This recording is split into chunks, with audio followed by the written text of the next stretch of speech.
They had 25% capacity in step 2. They're allowed to bring in more now for step 3, and we have a great crowd here for our first Friday night after taking a week off last week. Yep, and as we were talking about just before the show started, racing, very expensive sport, especially after a year of none of it at all.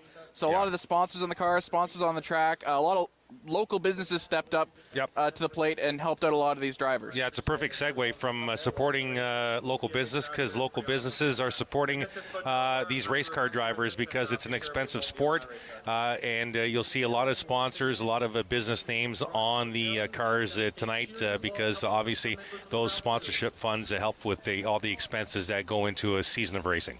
So we've got some great races here tonight. First up, let's take a look at the Super Stocks, which we saw the last couple of weeks, and it has been some really great racing so far, hasn't it? Yeah, good lineup tonight with the Super Stocks. Ryan Bright, the points leader, just by 3 there.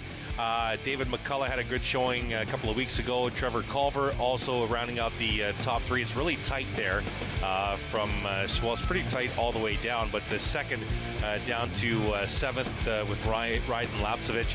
Pretty tight there for the Super Stocks. We'll see a couple of heat races from the Super Stock Series tonight, and then their feature later on this evening will be 35 laps. Yeah, Ryan Dyson leading the Rookie of the Year challenge right now. Trevor Culver, we mentioned, he won the first race, but that was in a different series, so he didn't get points for that.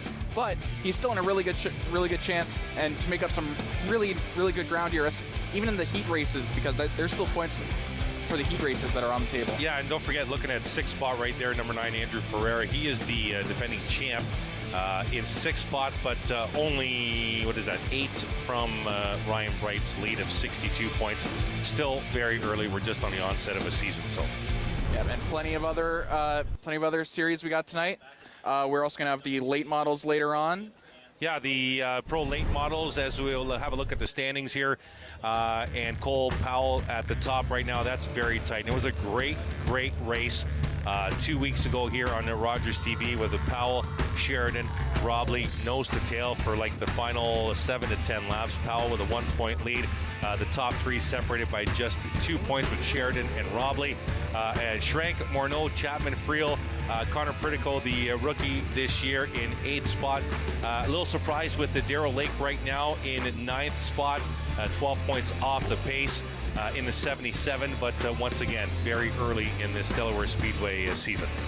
Yeah, and it's not just the Delaware Speedway season we're talking about today. Obviously, most of it is Delaware. We're at Delaware Speedway, but we also have a touring series coming around today, the Sportsman Series, which is going to be a lot of fun. Yeah, the Ontario Sportsman Series, they've had one race. It was last week on the 17th at Sabo Speedway. Jason Parker took the checkered flag there. Kevin Gallant, Jake Zevenberger rounded out the podium.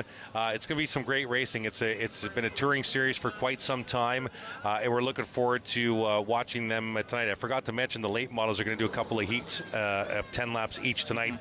Their feature is going to be 35, and then the feature for tonight will be the Sportsman Series. They're going to be racing 50 laps for their feature here at Delaware Speedway. Awesome. It looks like they're doing the parade lap right now, so that's a good time for us to head to break right now. We'll be right back here on Rogers TV right after this.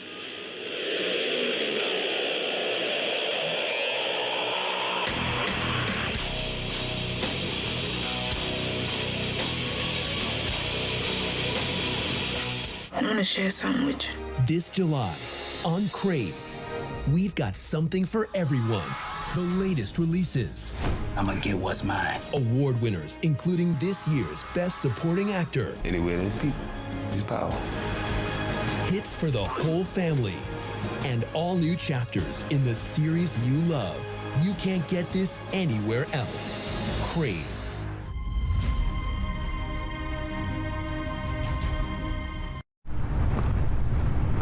I did it. I need it. Here, I gave it. And I am alive. As an organ donor, you can save up to 8 lives and enhance the lives of 75 others. Please go to our website. Pledge a gift of life. You'll be glad you did.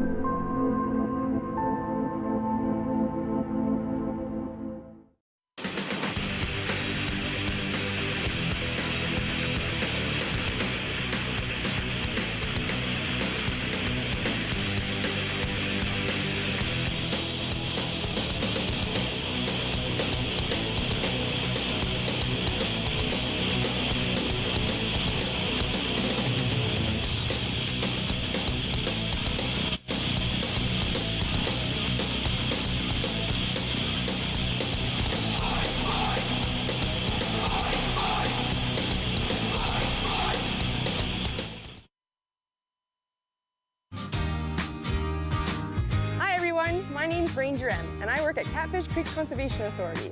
I'm the community outreach technician, and that means I do a lot of this, chatting about all things nature and conservation with kids, adults, teachers, everyone. I love to knowledge share, and that's just what I'm going to do with you. So come on, let's go learn with Ranger M.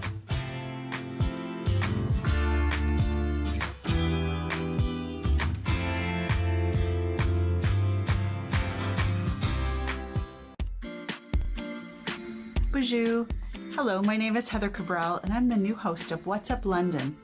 I'm excited to meet new people and share all the interesting and fun events that are going to be happening around our community. Please tune in on Mondays to What's Up London, only on Rogers. We'll see you then.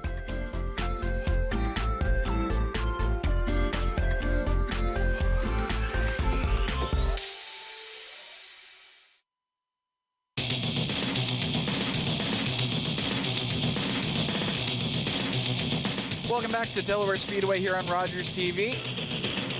We got almost a packed house tonight. Not quite there yet. We're still reopening, but if you're local, great chance to come out to watch some live sports. First time in a long time for a lot of us. The fan experience here is something that Chris Soares was telling me right before the break is amazing, isn't it? Yeah, it's great. If you haven't been here to Delaware Speedway, there's a lot to take in. Obviously, you're coming to watch some live racing. There's always a good card here at the Delaware Half Mile, arguably the oldest half-mile asphalt track in Canada. Lots of touring series are stopping by this year, plus the weekly series, which feature 4 different divisions. It's great racing. Plus, there's some great food here that we both have taken in from time to time. And sometimes, even when those touring series come in, or those special events, there's exhibits, there's souvenirs, there's lots to take in for the quote-unquote fan experience here at Delaware Speedway, which is always a good show on a Friday night, or those rarities of a Saturday or a Sunday show. And speaking of, if you're not local, you can go to youtube.com/RogersTVOfficial to watch every race, even if you can't get to your television set, or to the Rogers website, which are also options to tune in and watch us here. But youtube.com/RogersTVOfficial is where you want to go, and every race that we're covering this season, that's where we will be. So we're about set to get started here. Super Stock's about to get going here, and look who's got pole for the first Super Stock heat race. It's our boy Dave Evetson. Yeah, and we'll see what he's got this week. He's been off the pace quite a bit the first 2 weeks that we were here. So we'll see how he leads this field in heat race number 1 of the Super Stocks. Possibly the prettiest car on the grid, though, am I right? Well, yeah, I guess so. It does have some good features to it, that's for sure. So we're about set to get going here. They're doubling up. Looks like they're going to do one more lap under yellow before we get going here.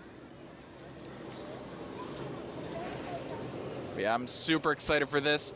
This weekend is going to be an absolute barn burner. Every race, I have no idea what to expect. Yeah, and one of the new racers tonight, he's at the back of this heat race, number 7. Race fans of Delaware Speedway will know the name Pete Vanderwist. He will start in the 7 car. Dave Evetson will lead things off. Lonnie Thompson in the 4. The 17, Kenny McNichol Jr. is also in this heat race. The 07 of Nick Ramsey.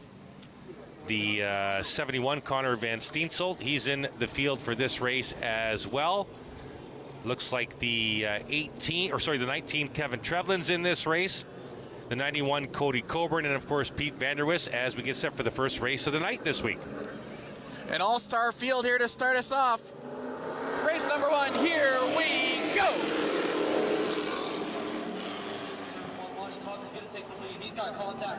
And we already got contact. That was the 17 car making contact with Evetson.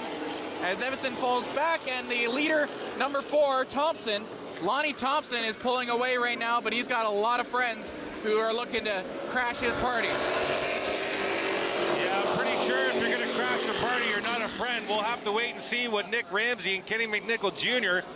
The 07 and the 17 have for the 4 of Thompson. And a quick battle, almost 3 wide into the turn 3 for the lead. Everyone going side by each now. This can't work, and it does, just barely. And it's going to be Ramsey who falls back, and it's McNichol Jr. now. Yeah, Kenny McNichol just threw out a 21.156 lap at the half mile. That's pretty quick for a super stock.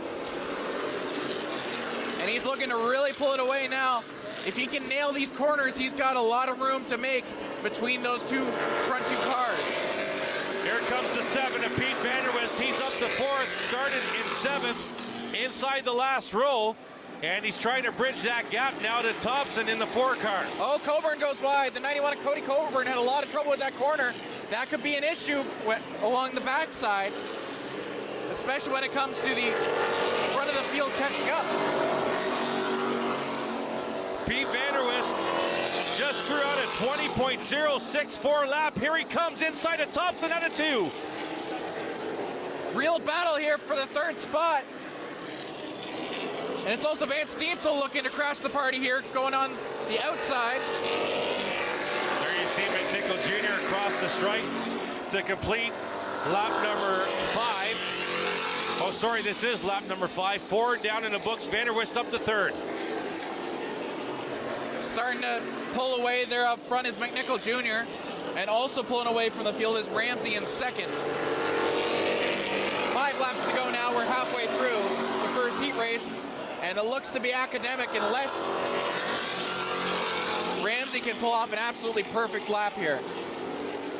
Having a little issue with the scoreboard here at the track. This should be lap number 6, so we have 4 to go. McNichol Jr., Ramsey, Vanderwist, Thompson, your top 4. And the 71 of Connor Van Steensel rounding out the top 5 right now. And then beyond that, Evison, Coburn, Groshak. That's your battle for 4th on screen right now. Thompson in the 4, the 71 of Van Steensel. He wants it, looks to the inside in 3. Thompson will shut the door. That's going to be a real dogfight going to the end because both those cars have good pace. And both of them have really good drivers in the cockpits. The front 3 separated evenly, about 7 car lengths each. There's your battle for 4th, top left of your screen. Here's your leader, bottom right, coming out of 4 to complete another lap. 2 laps to go. We're into lap number 9 of this 10-lap heat race. So we have 2 laps to go on our screen.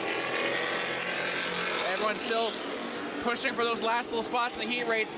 Valuable points are still around, especially for the front here. McNichol Jr. would really like to make up some points he lost last week.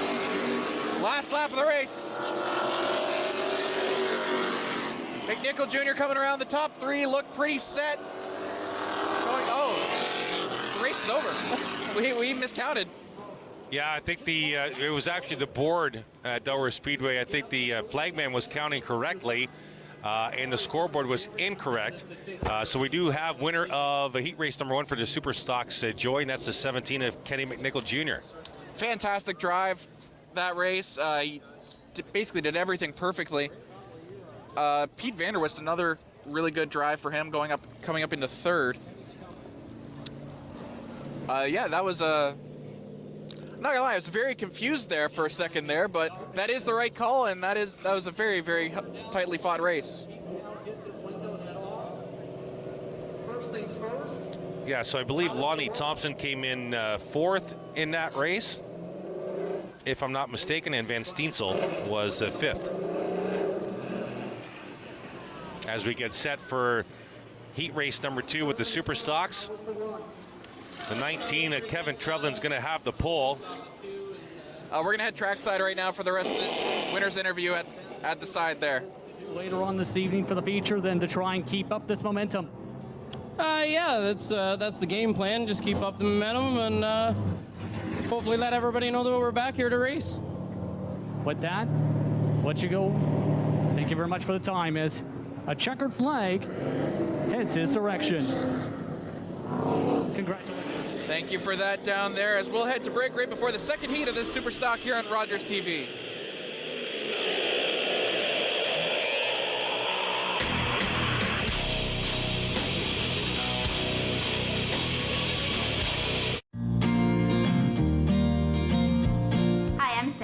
And I'm Susie. We are the hosts of Happiness is Homemade.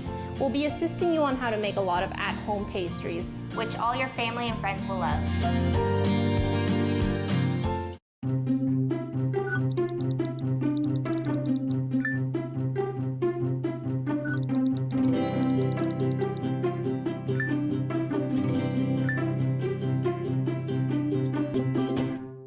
Rewind is here. So I guess the question we have to ask ourselves today is, does Phil feel lucky? Reconnect the dots. Charlie, listen to me. Harriet is Mrs. X. Rediscover oddballs. You might want to put on a bathing suit, because you'll be channel surfing in no time. And relive your dreams. I feel like Madonna. The throwback channel for the movie lover. Subscribe to Rewind. Movies worth watching. Again, Channel 332. Free preview on now.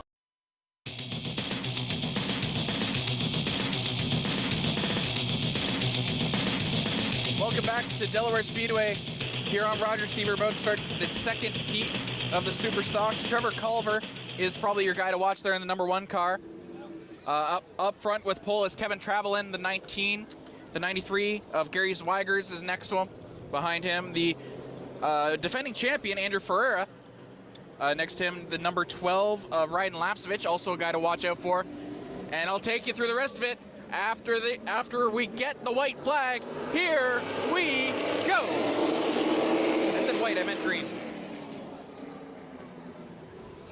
Yeah, I know you're a fan favorite of Trevor Culver, but he's got a tough job here with Dyson in front of him. He's already advancing. Andrew Ferreira looking for the lead already. Andrew Ferreira looking like a rocket ship right now. Absolutely flying across the inside. We're dealing with some wasps up here, aren't we?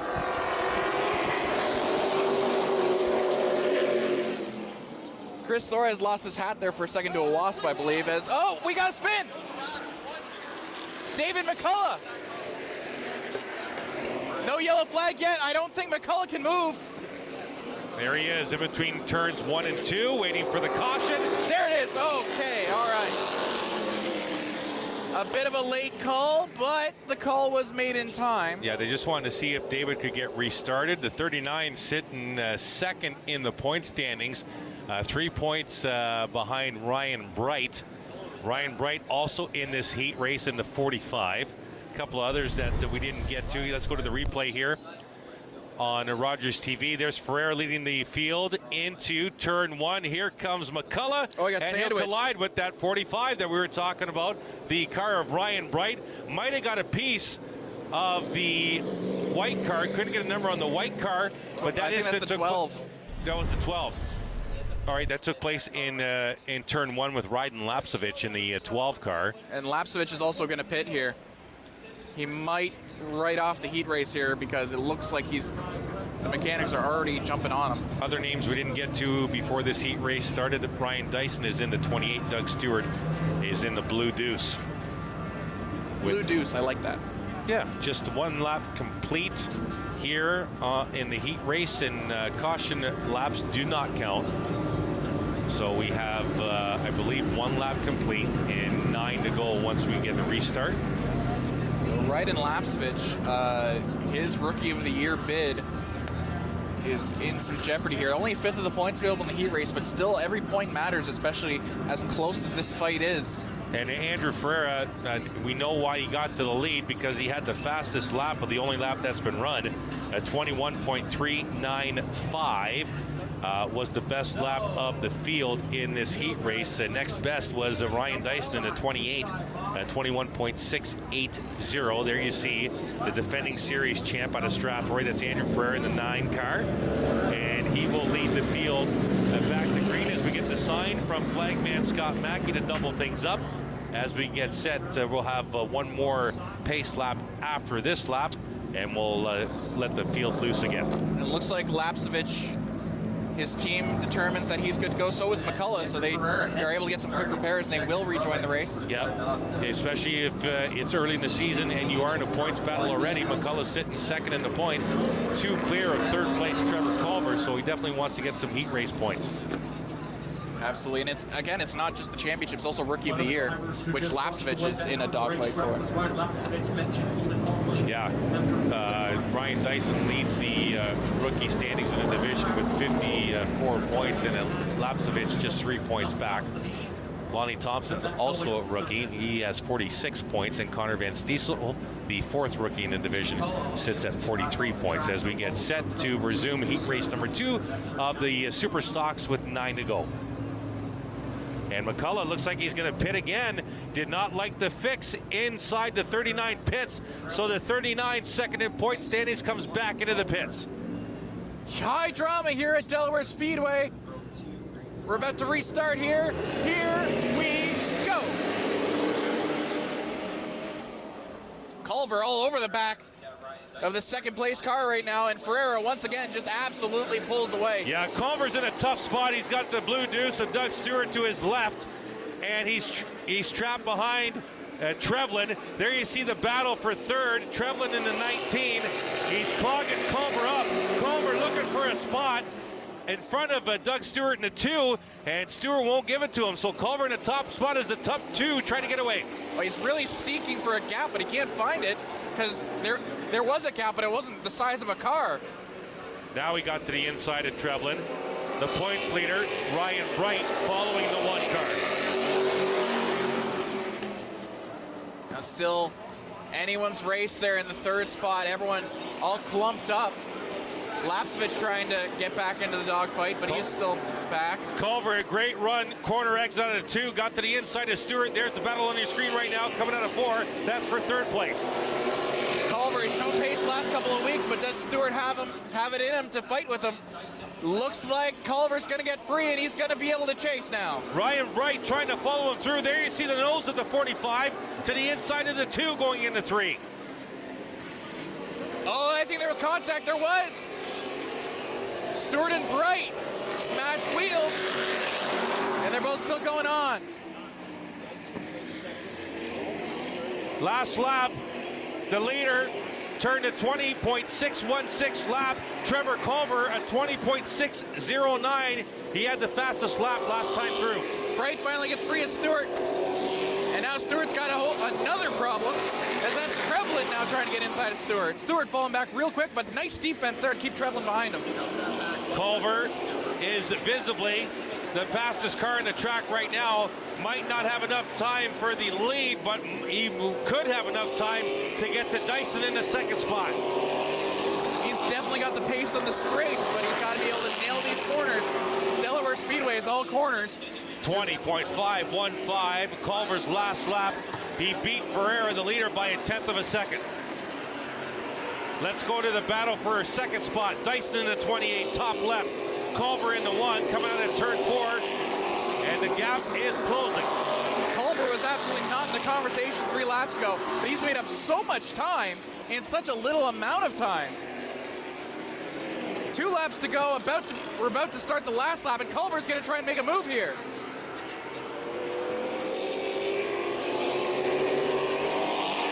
This could be dangerous. Last lap. Here we go.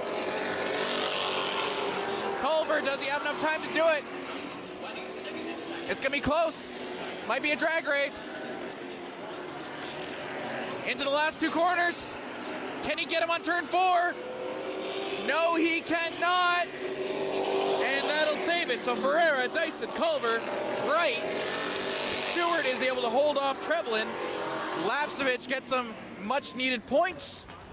And Zweigers follows them. He'll pick up some points as well because McCullough had to retire. Yeah, and that's the key of that heat race right now. 2nd place in the standings, McCullough with 0 points in that heat race, and heat race points are allocated. 10 points for 1st, 9 for 2nd, and so on all the way down. Like McCullough, I believe if there was 10 cars in that heat race, he will get 1 point or whatever point value is for coming last in that heat race. So 2 super stock heat races done on this Friday night Delaware Speedway. Let's move to the pro late models. Joey? Yeah, they're going to be a lot of fun later on as the Heat 1 drivers are heading out there now. There's been a lot of intrigue when it comes to the late models because last week there was an incident, or not last week, sorry, the week before, it was an incident-filled race and a lot of people might have some things to say to each other going forward here. Yeah, absolutely. Let's go down to victory lane. We might not be able to see Andrew, but eventually when we head down there, we'll be able to hear him because he parked right behind there's a nice shot there out of our turn 4 camera. Thank you so much. Let's go. They're just checking temperature of the tires right now to record some numbers, and let's go down to victory lane. How was the car with that speed early on in this night? Feels pretty good after our last race. Had a little incident. Not sure if we're the fastest or not, but it felt good. That's good to hear. What's it going to take to try and get the job done again in the feature tonight? I think we're going to do a small little change and go for the win. Going for the win indeed. Andrew Ferreira once again celebrating a heat race victory. That was Justin Prince in a precarious position, kind of dodging cars coming into the pits. As we're about set to get started here with the late models, they're going to do one more lap under yellow as they're doubling up now. Patrick Friel, or no, that's not Patrick Friel. Patrick Friel's in there somewhere. That's Jason Lidster in the 11. Lidster. And Lidster has got a lot of stuff to prove this week because he had a great race last week, but then was taken out near the end. Yeah, Peyton Jacobs will start on the outside of row 1. The 39 on the inside in the late models is going to be Brady Smith. Lloyd Rawlings on the outside. Jay Dewar inside row 3 in the 43. The 84 also in the heat race. That's J.R. Fitzpatrick, well known to race fans here. I believe that's Mark Jacobs in there as well, the 96. Mark Jacobs in the 96 as we get set for Pro Late Model Heat Race 1. Safety car in. Here we go. Also the 94, that's the only guy we didn't mention, David Patrick in the 94. Lidster gets a great start. You know who else gets a great start? Is Brady Smith. Lloyd Rawlings in the 96 was very, very loose out of turn 2. Let's go to second place battle. Smith in the 39, Jacobs in the 5, coming back to the straight to complete a lap. And that's the 69 of Lloyd Rawlings, was really loose in the last turn, but had a nice recovery and is now trying to cover up Jacobs here on the inside. Brady Smith in the 39, looks like that car is on rails. Wow, does he look fast. His last lap, 20.102. The leader just turned to 19.30. Brady turned to 19.27. The 39 is coming. So is the 43 of Jay Dewar. Yeah, Jay Dewar out of nowhere. He just turned to 19.47 lap. So the top 3 are all sorted, and they're going to be fighting in the back. We got some contact. That was the 84. Yeah, Fitzpatrick trying to get through traffic back in the field. The front 3 getting away. We got a spin in turn 1, I believe. And that's the 94 of David Patrick. I didn't see what happened there. It was in my blind spot, but Patrick. I think Jacobs was involved because now if you look on the track, Joey, Jacobs is back in second last spot, but he was in the top 5 when we went into turn 1. So the 5 was involved. I think the 69 maybe of Lloyd Rawlings, not sure. But we're under caution here with 3 laps down and 7 to go in this late model heat race 1. The car's moving again. I don't believe he's planning on pitting. So it looks like we'll be set to go shortly as he's going to try and unlap himself here. Or not unlap himself, but get back on the pace. Let's go to the replay. This happening in turn 1. The field coming through. There's Jay Dewar in the 43. There's Rawlings. Fitzpatrick in the 84. Oh, I think Jacobs got in the back of the 94, Patrick, into turn 1. Might have been a little bit of help from the 5 car, and that's why the 5 car kind of slowed up and went to the back of the field. Fitzpatrick just narrowly avoided getting collected by that car as well. So as they're about set to get started, he's going pretty quick for under yellow, but he's trying to catch the field as it looks like we're going to do one more lap under yellow. Yeah, let's reset. The 11 is Lidster right there as the field comes out of turn 4. Brady Smith outside of Jason in road 1. Jay Dewar in the 43 and Lloyd Rawlings in the 69. J.R. Fitzpatrick in the 84. Mark Jacobs in the 5. The 96, I believe the 96 is Mark Jacobs. My apologies. 5 is Peyton Jacobs. The 5 is Peyton Jacobs. Thank you so much. And it looks like Patrick has rejoined the field.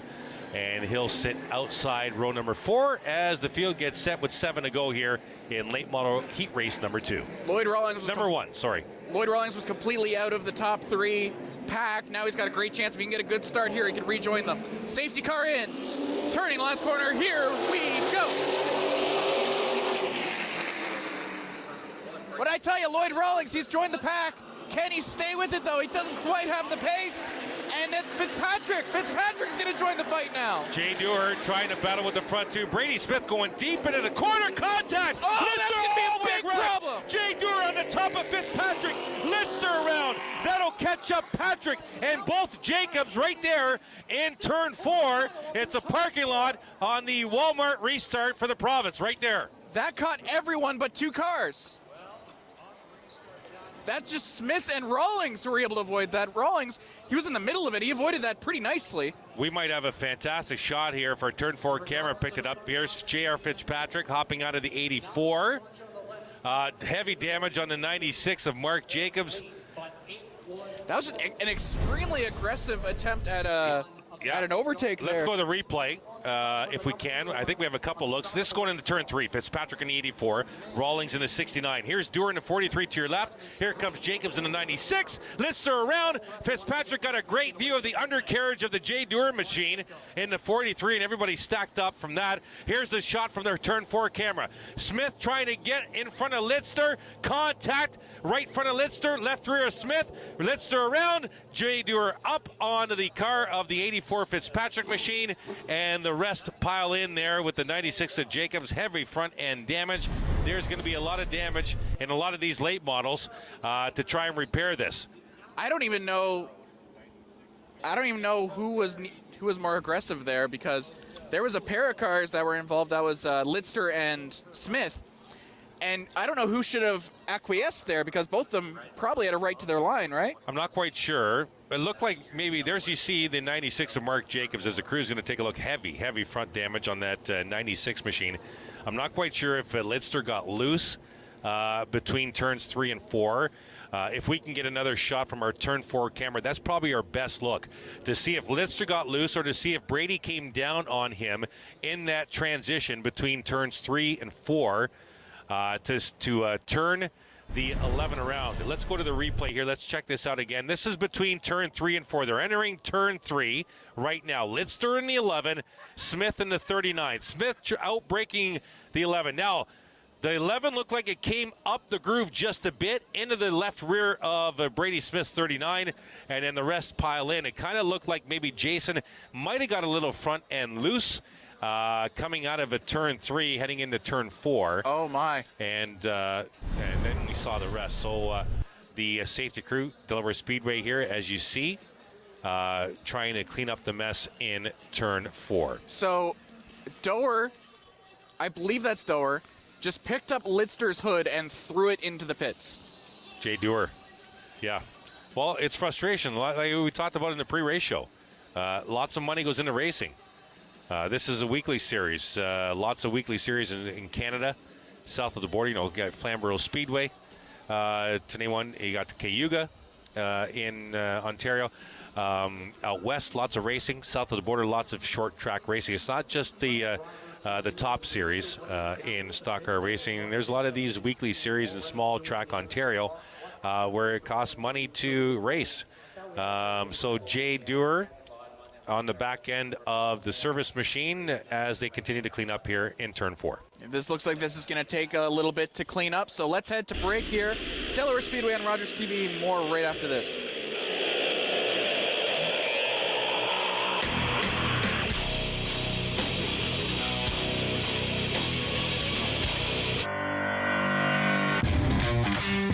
I started playing softball when I was 5 years old.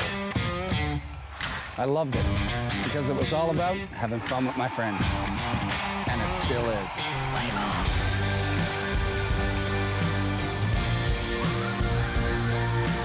From little kids to adults to seniors, softball is a sport for everyone. Join us.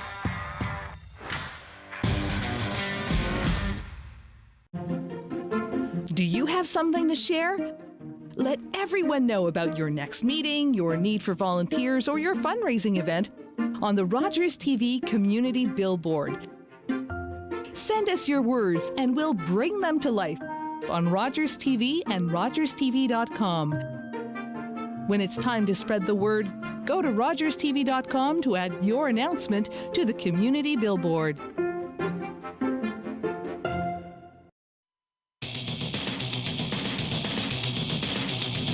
Welcome back to Rogers TV here at Delaware Speedway. I'm Langdon and Chris Soares, and Chris, we just saw probably the biggest wreck of the season so far. Yeah, and unfortunately, it was a heat race, not even the feature, and unfortunately, some good cars out probably for the rest of the evening. There's J.R. Fitzpatrick. He's going to go on the business end of the flatbed here.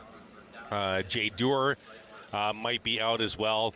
That front end damage on the 84 you see right there, that's because the 43 of Jay Dewar was on top of Fitzpatrick's car in that wreck in turn 4. Jason Lister, we don't know the status of the number 11 machine.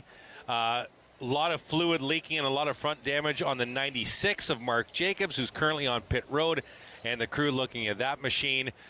So a lot of good race cars and a lot of really good drivers might be out for the rest of the night. This is only late model heat race number 1.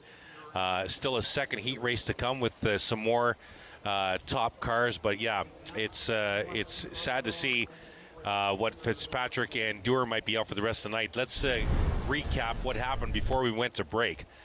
This happening into turn 3 and into 4. Jason Lister in the 11, Brady Smith in the 39. Contact there. Watch the 43. Jay Dewar on top of the 84 of Fitzpatrick. Here's another look. This is from our top of the flag stand area, behind the flag stand view.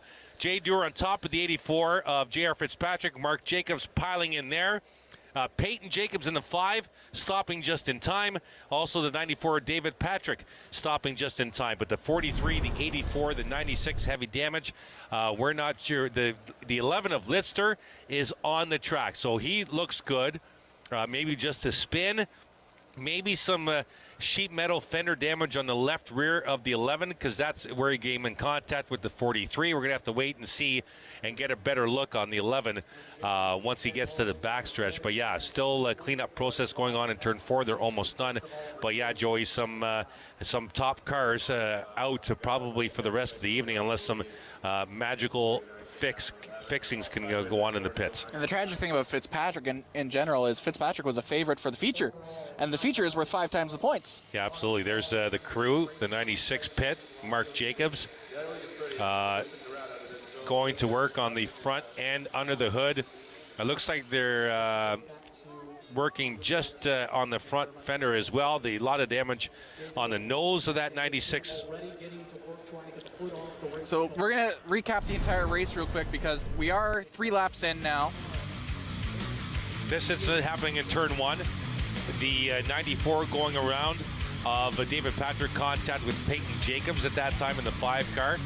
That was an earlier caution, and then the one we're stopped for right now, we are under red flag conditions. We failed to mention that. We are not under caution. The cars are stopped on the track. We are under red flag conditions. Contact between the 2 leaders. The 11 spins into the 43. The 84 ramps the 43 up, and that's one of the things about the late models, Joey. If we can maybe get a close-up of one of the late models on track or in pit road, you'll notice that the nose of the machine slants really low. But if you notice the rear bumper, that's really low actually on Jacobs. But yeah, you see the nose cone is slants low. But you can look at the back of the 96 car. There's Lister. So look at the back of the 11 machine, how it's really high above the track. Now look at the nose. So you take the nose of that one car and put it underneath the rear of the 39, for example, and you're going to probably lift that car up. And that's what happened, because Jay Dewar hammered on the brakes when Lister spun, and the 84 Fitzpatrick got the nose cone underneath the rear bumper of Jay Dewar's 43 and ramped him up on his hood. Okay, if you hit that the right way, it's basically just a Mario Kart ramp at that point, because you're going to go flying. Something that I don't think we caught, but I noticed, because that's so frustrating for Fitzpatrick, because Fitzpatrick was just a complete victim in that. He had nothing to do with the actual collision. And the problem is, because we saw in the actual collision, his hood got ripped right off. He got out of his car, picked up, and just wheeled it in the pit lane. It's so frustrating. Oh, I thought you said Jay Dewar did. It looked like Dewar did. Okay, but it was JR It was himself. Fitzpatrick, yes. So we're back under caution flag status now in the Speedway. As you see the cars begin to roll with 7 to go here in late model heat race number 1, a 10-lap heat race. Another heat race set to come. Putting some speedy dry in turn 4, letting it soak up the fluid, and now sweeping it away. The safety crew here at Delaware Speedway. It's not jet drying. It's not. We won't have a Juan Pablo Montoya over there. No, it's kitty litter. Yeah. Pretty much. If you crash in a kitty litter, it's not going to explode into flames. I don't think we got to worry about that. No, and they're probably not going to be running over the kitty litter. What happens is it's not really kitty litter. It's a liquid soaking up material. It soaks up the material after a few minutes. Then the crew kind of sweeps it away, and the track should be good to go. So it looks like Lidster will not be rejoining us. Neither will the Mark Jacobs machine. I think Peyton Jacobs is, yes, the 5. I think Lidster might still come out because he didn't park completely into his pit box. He's outside the pit box just a bit. He has not left the cockpit. So they might be doing maybe a little bit of adjustments and getting him back out. We're going to have to wait and see. So on track right now, we only have 4 cars, and one of them, the luckiest man on the track right now, Brady Smith, who caused the whole accident, now inherits the lead. And then we mentioned Lloyd Rawlings, who had a really nice escape of the incident. He inherits second right now. That might change if Lidster is able to get back on track. A lot of shakeups possible in the points now because a lot of the guys left aren't very high up in the points, are they? No, they're not. Jay Dewar sits in 13th. Brady Smith, who leads the heat right now, in 14th. So he could definitely use some points for sure. Jay Dewar is going to lose some points, obviously. Mark Jacobs is in 12th. So yeah, they weren't really in good point standing right now. Jason Lidster in 16th, but he's going to return to the track, which is good news for the 11 team.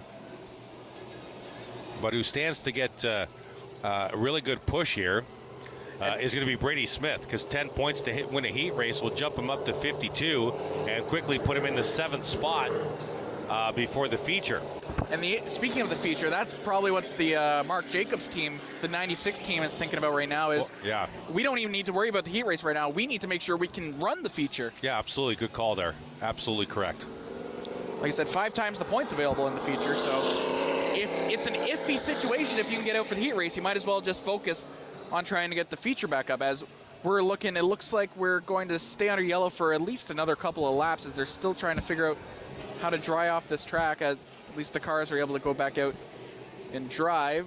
Big crowd here at Delaware Speedway, here in just outside of London, Ontario, in Delaware, Ontario. Crowd is much bigger than we saw the last couple of weeks because, as we mentioned, the province is reopening a lot more capacity available here. As we got a VIP deck right below us, so we're probably criticizing our every word, I'm sure. And we also got another big fan, which is Wasps, who have been messing with you all night. Yeah, well, this one's going to die shortly. You have abandoned your commentary post to hunt that wasp down. No, I'm still here with you. Got it. No, I didn't. You nicked it. Now it's just mad and going for me. Yeah, we got some action here in the broadcast area and on the track. Oh, you got it. We got it. Sorry, my friend. Clutch. I apologize. Don't apologize. He was trying to hurt you. I was apologizing to him. Self-defense. Clutch wasp hit. 3 laps done, 7 to go as we are set to resume after a large incident in turn 4, taking out some big names. Not sure if they're going to return later tonight, but we're set to resume late model heat race number 1. Brady Smith inheriting the lead as the safety car is about to finally pit. Could be anyone's race here going forward. Here we go.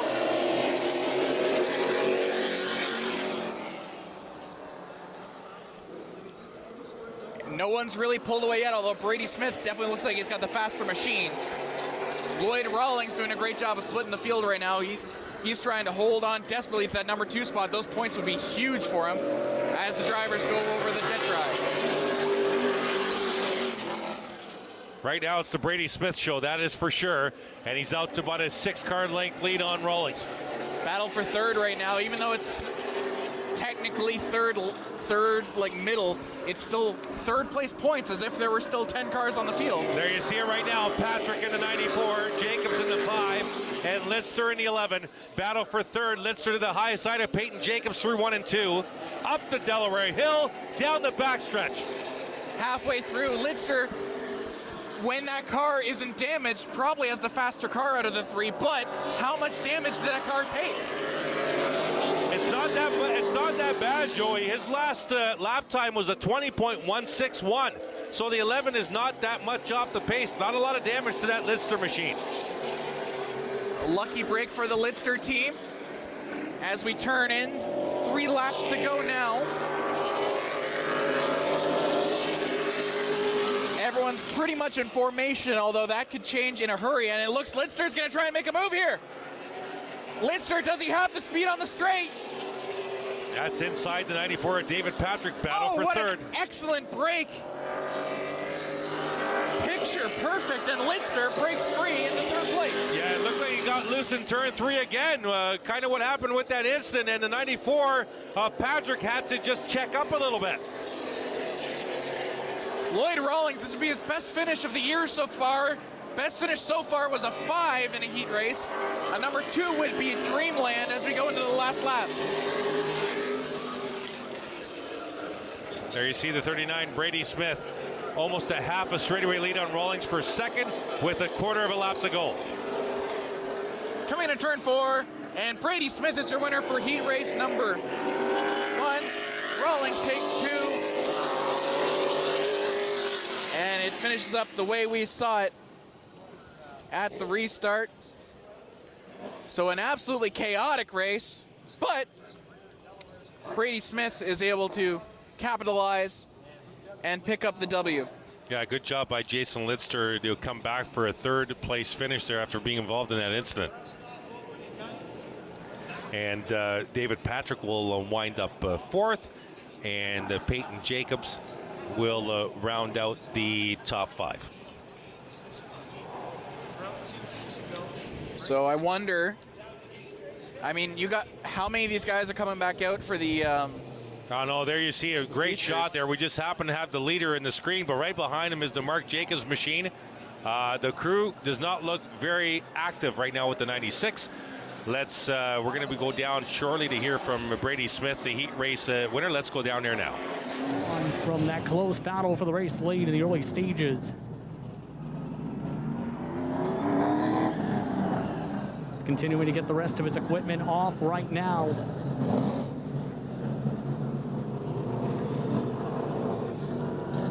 Brady, first things first, a heat race victory.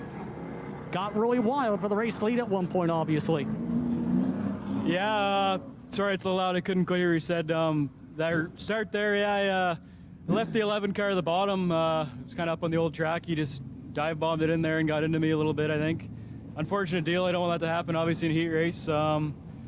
Thanks to everybody who got me out here. Car was working great. Get back for the feature and hopefully get the big one. What's it going to take to get the momentum for the feature to try and win said feature? Yeah, we had a tough break last week, or last time we were, we had a flat tire, and just everything holds together on this car. We should be all right, hopefully. Thank you very much for the time, Brady. Thanks a lot. Brady Smith coming away with a victory. That was the winner of the last race. We'll have the second heat race coming up here on Rogers TV right after this.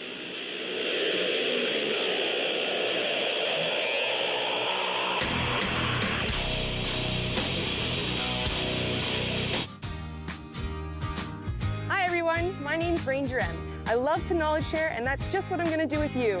So come on, let's go learn with Ranger M.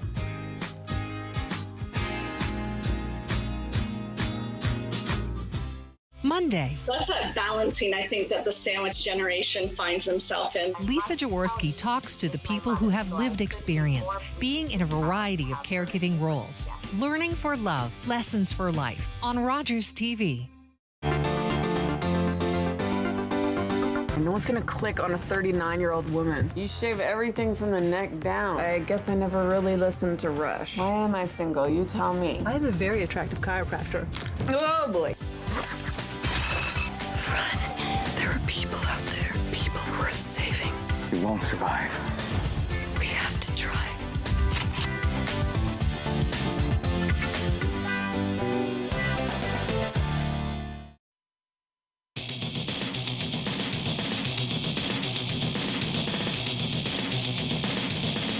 Welcome back to Rogers TV here at Delaware Speedway. I'm Joey Langdon alongside Chris Soares.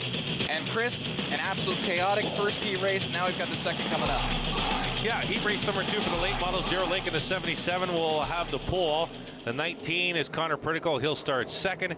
The 18, Patrick Field, will start third. The 03, Ray Morneau, in fourth. The 22, Marshall Schrank, will start fifth. Matt Robley, sixth. 52 is Jake Sheridan. He'll start seventh. And the 73 will be Cole Powell. He will start eighth in this late model heat race number 2. I believe that's a new livery for Morneau as well. New paint job. Yeah, it looks like it. This should be an interesting heat race. The top 3 in points, Powell, Sheridan, Robley, are starting at the back of this heat race, and that's how they determine the lineups for the heat races, are based on the finishing order and point system from the previous week's feature. So this should be interesting with the 51, the 52, and the 73 coming through the field. So the 13 of Jaden Chapman, he went out there originally and was in number 2, and then he pulled in. So something was up with the car, but he feels like he's able to go out there now. So he is going to take the second spot. That's Jaden Chapman. So I'm not sure, because he went out there and then he came in for repairs. I'm not exactly sure what he fixed up, but apparently they feel well enough that he can go. So, yes, so Jaden Chapman will start outside pole. And the heat race is going to be even more important now, because so many people aren't going to be able to pick up any points in the feature now. Yeah, this is absolutely huge. Lloyd Rawlings got some great points in that first heat. So did Brady Smith, obviously, with the winner. But yeah, a lot of these guys in this heat race are above those other guys, and that's how they line up the heat races. The second half of the feature result from the week before goes in a heat by themselves, so they are able to try and get some points on the leading cars, which is a good setup here by the officials. And because of that, now all these leaders are watching from the lower pack, which might not even make the feature. So now this race becomes even more important, because the places are going to be even more important as we turn in safety car pits. And here we go. What a dream start for Darrell Lake. Yeah, Chapman, very slow start, had to come down quickly and shut the door on Friel.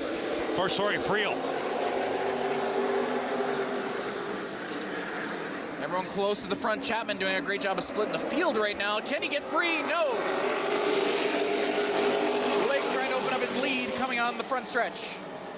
Morneau is side by side for fifth. They're stacked up 2 abreast of the back of the field. Sheridan got by Robley. Sheridan giving to the inside of the double deuce, trying to advance the spot. But the 3 fast cars, the top 3 in points, marked at the back of the field. There you see them right now. Top left, the 52 is Sheridan, 51 Robley, 73 of Powell. Those are your top 3 in the points. Oh, contact between Robley and the 22 there is Schrank.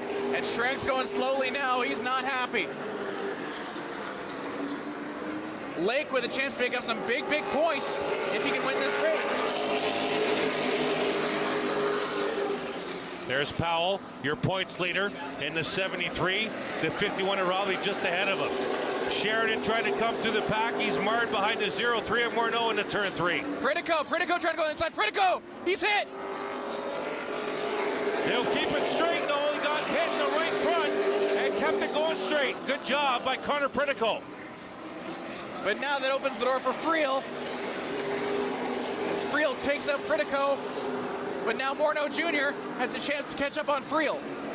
There you see the 22 of Schrank, the 19 of Pritico at the back of this heat race. Halfway through, and Lake is only extending his lead on Chapman, but Chapman is only extending his lead on Friel.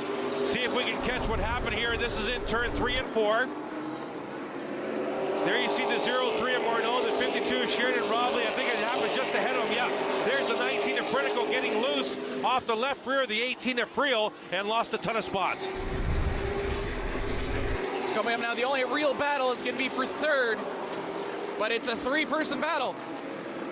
Morneau Jr., he's hit, but he saves it. Good save there by Morneau Jr. They had contact all the way down the front stretch, and Sheridan got loose and almost hit the inside wall. He had to correct the 52 before he got to the turn. That's going to be a real battle, is Sheridan and Morneau. Can he get to the inside? No, Morneau does a great job of shutting the door out of turn 4. 2 to go here, late model heat race 2. Here's the battle for fourth. 0-3 of Morneau. The 52 is Sheridan all over him. Great run by Jake, got a corner exit. Sticks the nose inside the 0-3. Robley in the 51 looking for a mistake. Last lap. Lake and Chapman pulling away from the field, but it's a dogfight for 4. Sheridan, he's gonna go for broke now, but Morneau Jr. shuts the door real nicely. Going out turn 4, it's gonna take a miracle. Lake wins. Chapman, Friel, Morneau, Sheridan, Robley, Powell, and then Schrank and Pritico after early contact could not catch up. And that is going to put a dagger through the heart of Pritico's Rookie of the Year chances. He really needs to make it up in the feature and get some big points later. Yeah, absolutely. Let's not put the cart before the horse just yet. This is very early in the season. What do we have for late model rookies? A couple. We have 2, I believe, Rick Verburn and Connor Pritico. I believe those are the only 2. So yeah, Verburn didn't have a good result in heat race 1, so Pritico really didn't lose much there. Pritico leads Verburn by just 1 point coming into tonight for the Rookie of the Year in the late model division. So yeah, a lot of season left to go. So that's Darrell Lake, who is picking up the win and is trying to pull into victory lane, although the Sportsman Series kind of got in the way there back there. So a big win there for Darrell Lake, and he's going to look to try and turn that momentum into a feature win later on. 2 heat races coming up for the Sportsman Series, 10 laps each. And then we'll have an intermission here at the racetrack, but we'll stay with you, obviously, here live on Rogers TV as we get set to go down to victory lane. Driver of the 77, Darrell Lake. Very solid run. How are you feeling about coming away with that heat? Feels a lot better than getting dumped last week. So car's in good piece. We worked on some speed this week. We had time to massage it after we didn't sustain damage, thankfully. So I think we got a good piece for tonight. Hopefully we can do a repeat here for the feature. So what's it going to take to be able to get that job done for the feature is the big question, though. Everything about this track is starting position. So as long as we have a decent starting position and cars can roll, then we've got a good driving car. So hopefully we can drive her up to the front. Got to thank Catalyst Lubricants for sponsoring the division, MRE, London Drive Systems for being such a big supporter of us. And man, so good to see all you fans up there. This is awesome. A good victory for Darrell. Congratulations. Thank you. Darrell Lake will now roll his car forward from the track as car. Thank you, Justin Prince, down there in the pit lane. We're going to head to break. Right after this is the Super Stocks on Rogers TV.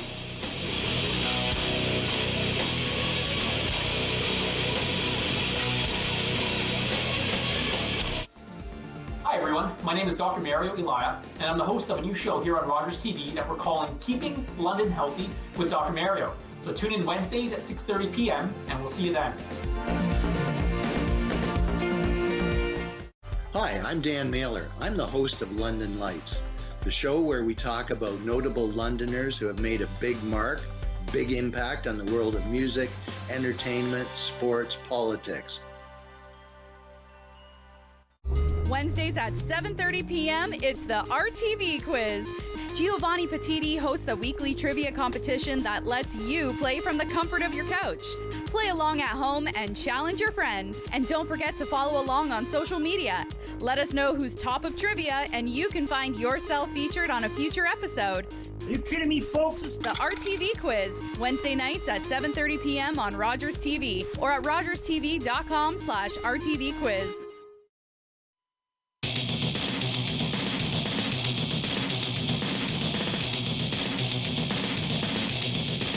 Welcome back to Rogers TV. I'm Joy Langdon alongside Chris Soares, and I'm so excited for this. We got the Sportsman Series coming up next. This is going to be something special, isn't it, Chris? Yeah, just a touring series, and we're glad they're here at Delaware Speedway on the night that we can broadcast for you. As you see the official pace car, what a nice looking Stang that is, isn't it? It absolutely is. That is awesome.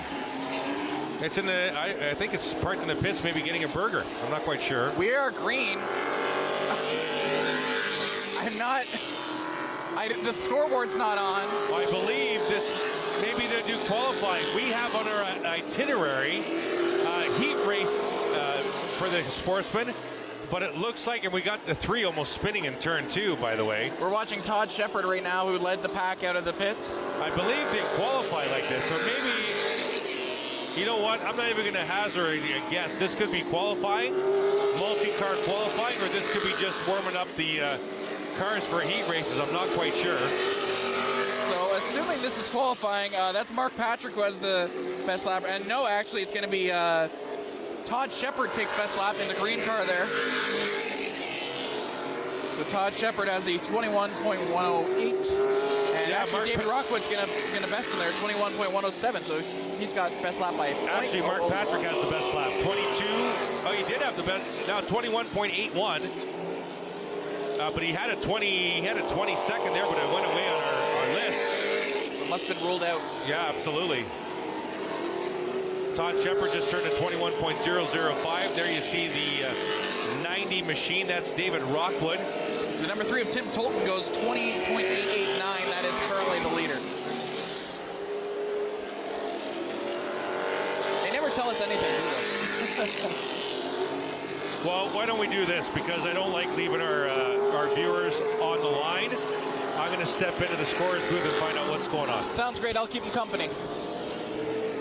The checker flag is out. It looks like David Rockwood is going to leave with the best time, 20.669. It's a really nice qualifying time there as last couple are finishing up their laps, see if they can catch. And it looks like it's going to be Rockwood with a 20.669. with the best lap of that session. Does the 90 of David Rockwood. Behind him, the number 2 of Todd Shepard, 20.826. Just behind him is the number 3 of Tim Tolton, 20.858, and that is your top 3 of that session. Yeah, so breaking news. I don't know if you're on. I can't hear myself. There we go. Breaking news. Anyways, there's going to be 2 sessions qualifying for both sessions, 5 laps each. Obviously, the first session is done. Second session coming out for the Sportsman Series. 5 laps of qualifying, and then the track's going to take a 5 to 10 minute intermission, and then we'll go feature race for 3 of them. So no heat races for the Sportsman Series. So David Rockwood on provisional pole. He's 20.669 after the first session. That is the time to beat right now. Yes.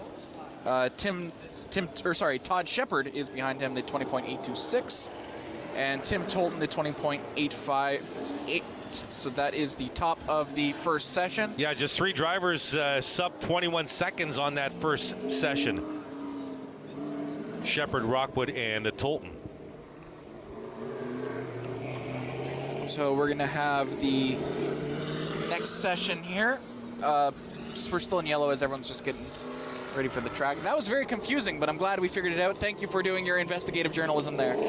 Yeah, well, we don't want to leave our viewers hanging, right? Absolutely. So session number 2, as we're waiting for the green to be displayed. The white comes out, so it looks like they're going to do 1 more formation lap. Everyone's just trying to make sure they have enough room to actually get a good lap, because you don't want to be stuck in traffic here, and you don't want to keep anyone else held up. 75's on the track. That's Kevin Lay. We don't have a driver name for the 19, but he is out there. There's a 13. You know, it's tough enough to drive a race car, but when you're a race car driver and you have a name like Brad Collision, you know, that's unfortunate. And Brad's a great race car driver, but yeah, I don't know. You know, my last name's Collision. I want to get into racing. I've been told that it's Collison now. Oh, is it Collison? Yes. Okay, well, that makes much more sense. That makes much more sense. That's great. They start their first lap here. Here's the 15, Mike Herniak Jr. The 31, Kevin Gallant's out there as well. There you see him in tow in the orange machine. Fastest time of the first lap was the 21.558 from Kevin Gallant, but that's not close to pole, so they've got to speed up. 21.548 by Kevin Travelin. That is Kevin Travelin, 19. Not close to pole yet. Once again, pole is 20.669. And there it is right there. Chad McGlynn with a 20.049, an absolute rocket. Chad McGlynn in the 18. Not the track record, though. They missed it by 4/100ths of a second. The track record, 19.798. That was set back on August 14th, 2015 by Brennan DeDarrow. I watched him race. Really good driver. 19.798 is the the Ontario Sportsman Series track record here in Delaware. And we're going to get closer. Chad McGlynn, 19.969. Wow, what a great lap that was. Wow. Collison, 20 seconds, 20.46 second lap time. And so we'll see McGlynn this time around. We mentioned traffic could be an issue. That's probably his last clean lap, and he's not able to improve his time. So as mentioned, traffic is starting to become an issue because he's 75 there. Yeah, he's got some room, though. I don't know what lap this is, but there's the McGlynn in the 19. 19.969 is his fastest lap. He'll come across the strike to take another last time around.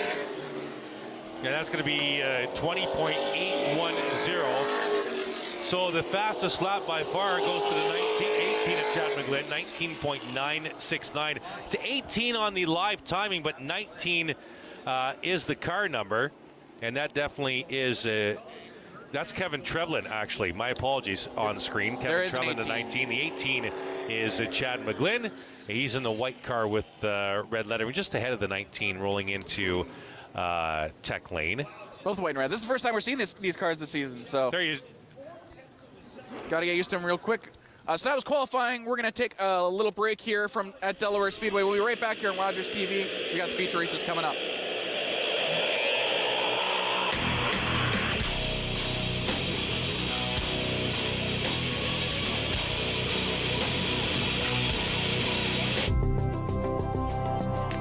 It's about sharing and caring. It's about doing and belonging. It's about living life to its fullest. And it's about laughing out loud.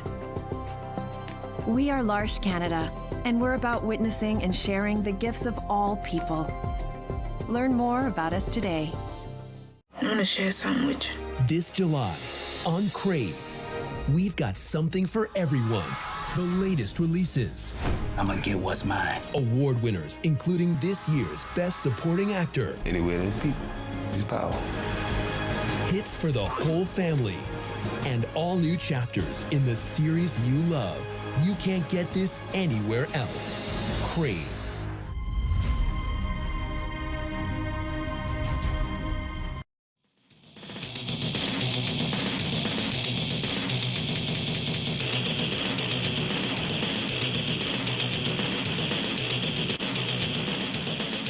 Welcome back to Rogers TV here at Delaware Speedway. We had a couple of fantastic heat races there. I'm Joy Langdon alongside Chris Soares. I should probably lead with that, give you your due credit, because you did a fantastic job helping me out with heat races and also killing a couple of wasps. Yeah, I'm not sure if they have our names and graphics, but yeah, it's nice to introduce us off the top. So we had a couple of great heat races there the last little bit, and qualifying. First time we've seen live qualifying here all season. Yeah, before we touch base, look at that shot there. Isn't that awesome? That's looking into the turn one end here at the Delaware Speedway. And that's from one of our tower cameras. We're directly behind that camera, obviously, into turn four. Lots of people sitting on the fabled Delaware Hill. But yeah, concession stands to the right. Yeah, I like that. We're starting to pan there. I kind of like that. There you see the parking lot, top right corner. We are jam-packed here at Delaware Speedway concessions and souvenir booth. The white building down to the right, and a great crowd here at the Speedway. Absolutely beautiful stadium here, beautiful motorsports arena.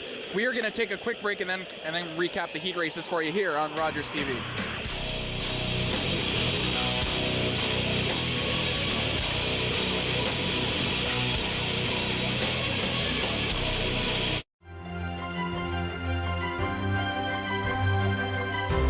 I'm Shannon Woolley, host of Batter Up Beachville on Rogers TV.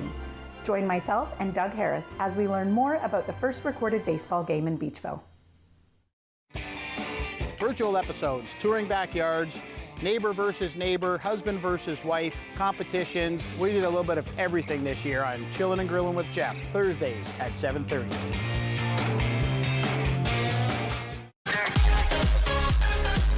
The LGBTQ plus community is full of artistry, talents, and inspiring stories. So sit back and enjoy our fun, casual, and intimate chats with artists and creative folks on the longest running LGBTQ plus talk show in local history, and one that has been called a very important show. We love you. Thank you for watching.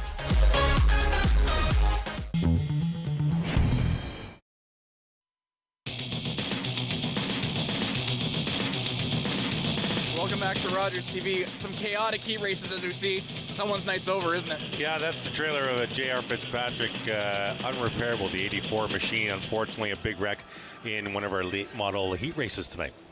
The heat races were absolutely fantastic. Once again, we do have graphics. Chris Soares alongside Joey Langdon. And we had some fantastic heat races, some chaotic heat races. Starting off with the Super Stocks. Yeah, Super Stocks, we had 2 heat races. We've got highlights. Let's go to heat race number 1. This happening in turn 1. We're going to have a little incident between the 5 and the Jacobs machine. The 39, David McCullough. David coming in tonight, second in points. He tried to return to the heat race, and it did not work. So he's getting very, very minimal points in that first Superstock heat race won by Kenny McNichol Jr. Nick Ramsey, Pete Vanderwist driving the 7 car. For those Delaware race fans out there who recognize that name, Pete's in a Superstock tonight. We have Lonnie Thompson and Mr. Van Steensel rounding out the top 5. That was Superstock heat race number 1. And McNichol couldn't, McCullough couldn't return to the race. Also, Lidster had a lot of damage. So coming up to the feature later, that's going to be some problems. Totally 2 different divisions. We'll talk about Lidster coming up with the late model. Right, my mistake. Let's talk about the second Superstock, though. First, that one, a bit cleaner of a race, but still no less chaotic. Yeah, Superstock heat race number 2. The defending champion, Andrew Ferreira, making quick work of that heat race. He took heat race number 2. Ryan Dyson, Trevor Culver rounded out the top 3. Ryan Bright, the points leader in the Superstock division coming into tonight, he finished 4th. And Mr. Doug Stewart, a well-known name here around the Delaware half-mile circles, he finished 5th to complete Superstock heat race number 2. We should have a great Superstock feature like we do pretty much every time the Superstocks take to the track. It's been a great division for the last 4 or 5 years. Right, and you're right, I did jump the gun on Lidster, who was in the late models. Late models were absolutely chaotic. Let's talk about the first late model race, which was the start of the whole thing there. Yeah, and it happened with the eventual winner. We've got highlights from late model heat race number 1. This is also going into turn number 1. This was an early incident, I believe, on lap number 3. Jacobs getting in contact with the 94 in the left rear, spinning the 94 around. Mark Jacobs in the 96. Quick to get away from that one, but did not get away from the one we're going to see right now. This is happening into turn 3. Lidster, the leader in the 11. Brady Smith in the 39. They're going to have contact coming right now. Right rear or left rear of Smith, right front of Lidster. Jay Dewar right behind Lidster in the 43 gets ramped up by the 84 of Fitzpatrick. Here comes Mark Jacobs in the 96 and plows into The 84 of Fitzpatrick, another look. This is into turn 3. The incident's going to happen just ahead of the 43. Outside screen left in front of Jay Dewar. You're going to see the 84, the nose of the 84 get underneath the 43 right there. Destroy the front of the 84. Jay Dewar in the 43 goes sky high. Jacobs in the 96 plows in. Lister was able to return to the heat race, eventually won by Brady Smith, who takes the heat race after that incident in turn 4. Lloyd Rawlings, a great finish in the heat race. He finished second. Jason Lister returning to grab a couple spots, finished third in that heat race. David Patrick, Peyton Jacobs are rounding out the top 5 in late model heat race 1. There was some final destination stuff there because the people who avoided the first wreck were the worst off in the second wreck. Yeah, absolutely, and yeah, we saw both highlights there. Jacobs getting low on that turn 1 incident, and he had nowhere to go in that turn 3-4 incident late in that heat race. So the second late model race didn't have as much drama to it, but was still a very fun race. Yeah, and what needed to happen did happen. The 77 of Darrell Lake got full heat race points tonight. He said in the post-race interview, well, that win is a lot better than getting dumped last week. And for those of you who don't know the racing term dumped, it's not like somebody grabbing a big barrel of water and dumping it over your head. It's getting dumped, getting turned by a car and wrecking your night. So Darrell Lake takes the heat race win. Jaden Chapman and Patrick Friel, second and third respectively. Ray Morneau and Jake Sheridan finished out the top 5. Sheridan coming into tonight 1 point back, sitting in second spot in the standings behind points leader Cole Powell. And the Sportsmen, which is new to us, we had a first for us at all this season, which was we had a live qualifying, which was fun to watch. A lot of really quick races and a 19.7, I believe. Yeah, 19.696, I believe, for Kenny McGlynn Jr. In the 18 Ontario Sportsman Series stock car.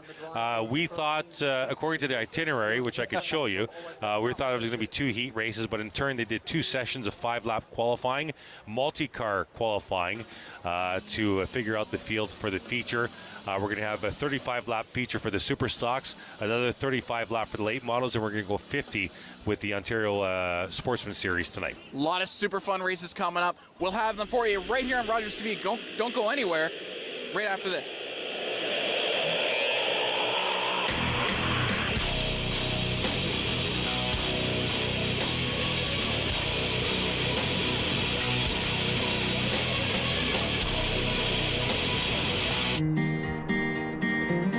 Up in the morning, the first thing I do is put on my yarn. Jaylen's been able to have the prosthetics and have the support that she needs because of the people who donate to the War Amps.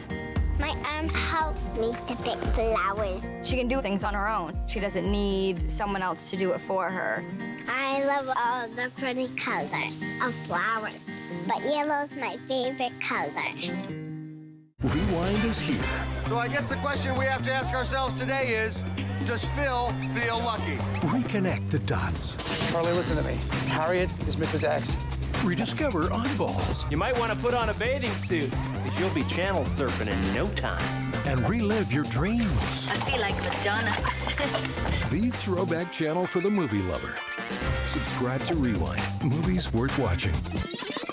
Again, Channel 332. Free preview on now.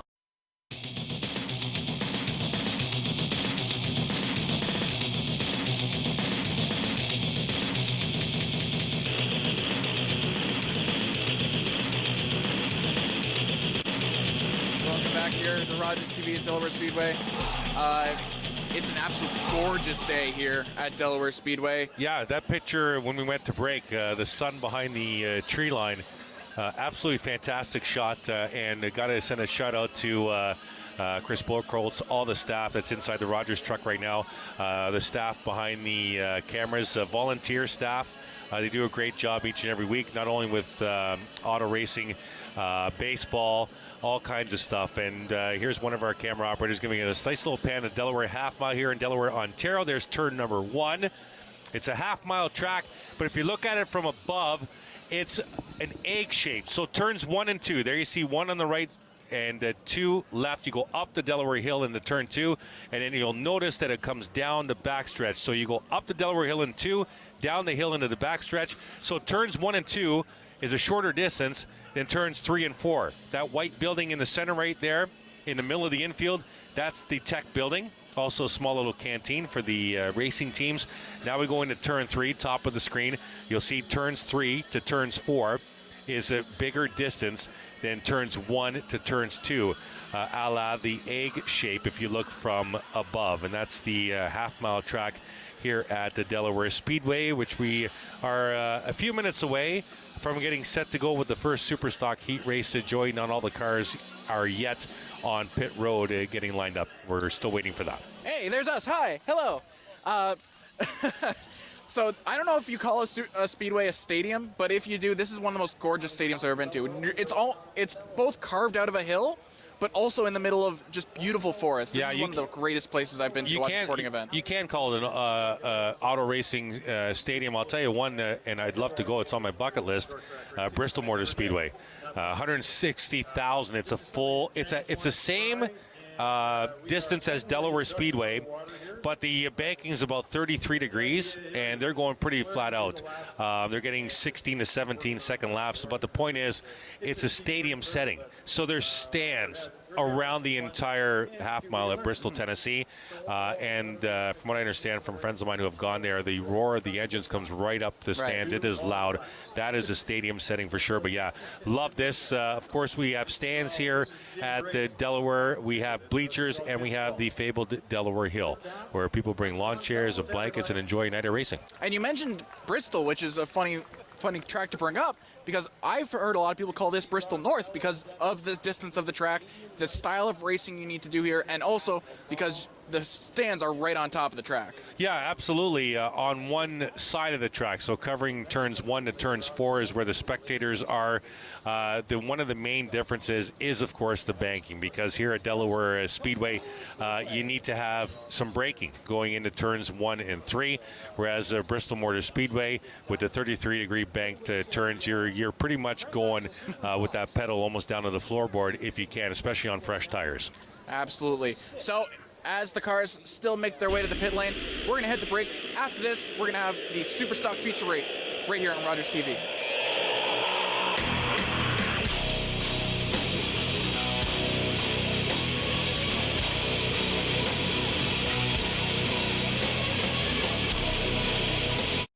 Wednesday. Alcohol or drugs are really not the problem.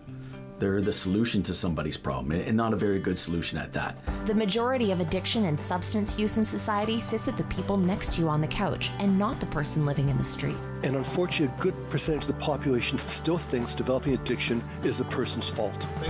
Join addictions counselor Dean Anderson for Invisible, Breaking Through the Stigma of Addiction, on Rogers TV.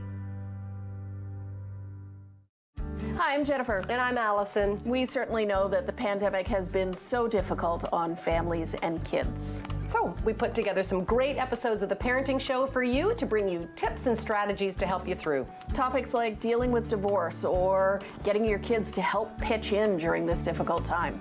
And many, many more. We've got lots of help coming your way. That's only on Rogers TV.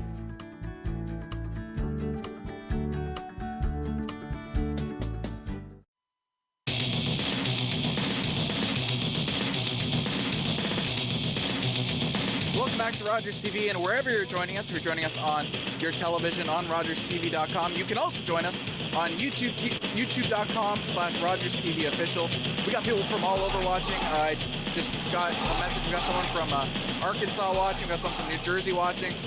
We got someone from California watching, from all over North America tuning in to some great racing here at Delaware Speedway. Yeah, thanks for tuning in. There you just saw flagman Scott Mackey just underneath the flag stand, trying to get this field sorted out.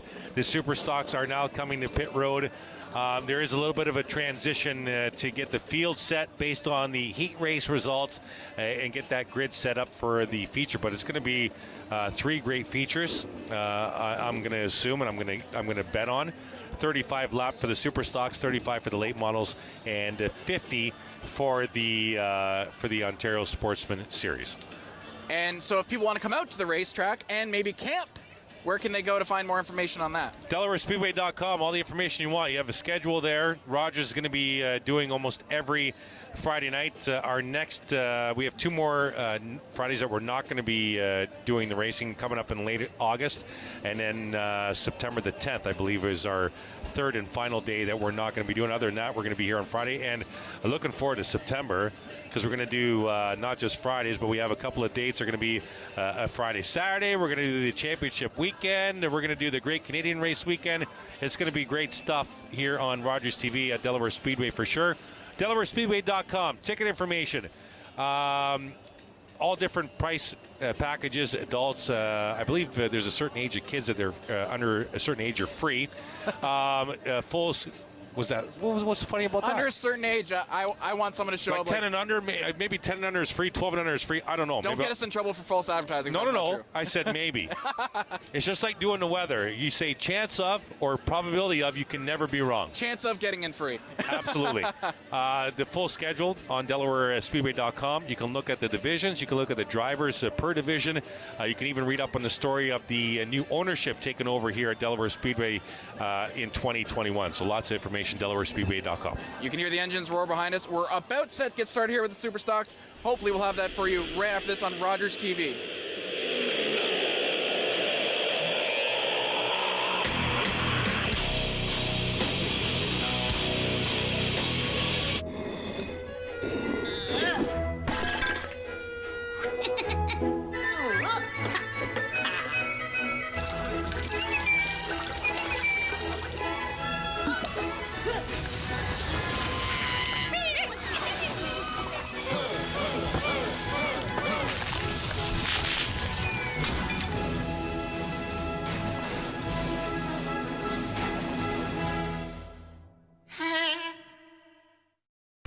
Hey guys, I'm Stacey Pure. Don't forget to check out my show, Agent on Duty, where we go behind the scenes and talk about all things real estate. This season, we have lots of real estate agents, we have lawyers, we have renovation companies. Do you think it is an actual bubble? Before someone's able to sell a home, do they legally have to have a separation agreement? The funnest thing that you've ever found showing a home.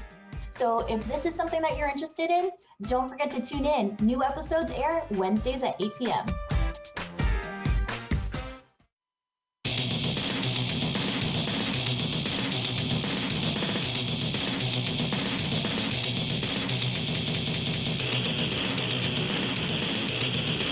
Well, we had a whole intermission planned out, but it looks like we're ready to go here. I'm really excited. This is going to be a really fun race. A whole intermission? We just intermissioned for 10 minutes. We had more? Yeah. Another 10 minutes? I don't think so. We were gonna talk to our friend over here, Jason Maudsley, but he has to get to work because he's Jamin Maudsley. Sorry, he's got to get to work out here as we're about to start the Super Stock features. It's feature time at Delaware Speedway. Oh, please make that your new catchphrase. I got that from a guy in Cuba. There you go. It's featured. It wasn't featured. The word wasn't featured. It was party time, but now it's feature time. I love it. You got to say that enough that you can trademark it. Is the thing. So what I'm interested in is the how the grid's gonna look here because the Super Stock heat races were very chaotic. Well, then so I'm very excited here. Well, take us through the field then. Oh, wait a minute. We have a happy birthday. We have been handed a card. That's a new one. Happy birthday. I'll let you take that one. To the Forbear boys, right? Carter's 8, Cole's 8. And what's the last name? I think it's Carice. Is it? I'm going to say Casey. Carice. Maybe Casey. 6 yesterday. Cole's 8 today. And Carter's 8 today. We just had a delivery. Live birthday. Rogers TV, the first one of the season. Thank you very much. Someone ran up and handed us a card, so. We're going to double things up, and we're going to try and get through this lineup as quickly as we can. Kenny McNichol Jr. has the pole here for the Super Stock feature. The 07 Nick Ramsey on his outside. The 7 of Pete Vanderwist inside row number 2. We got the 4 of Lonnie Thompson in row number 2 outside. The defending champ Andrew Ferrer, number 9, inside row number 3. Right behind him is Trevor Culver. As we get set, the points leader, we got Dyson in 28 outside the Ferrera, and the points leader, Brighton the 45. Joey, here we go. Pace car pits, around the corner, and here we go. Great jump by McNichol Jr. And we mentioned McCullough. We weren't sure if he was going to be even able to get out here, but he had a really nice start as well.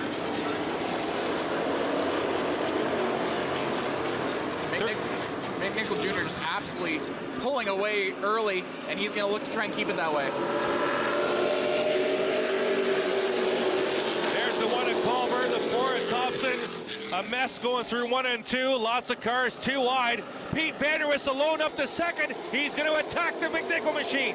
That gives the opening for Ferreira as well, and Culver's going to try and get all over Ferreira now. That's 4 really, really quick cars up at the front already. Yeah. What do we tell you about the super stock class? We got great features every time they hit the track. Culver all over the back of Ferreira, down the backstretch. They made contact there, rear-ended slightly. Culver had to peel away, and now he's going to try and go for it again. We got Swigers off the pace. In the apron, backstretch. He's going to come into the pit lane as the field rumbles by the front stretch.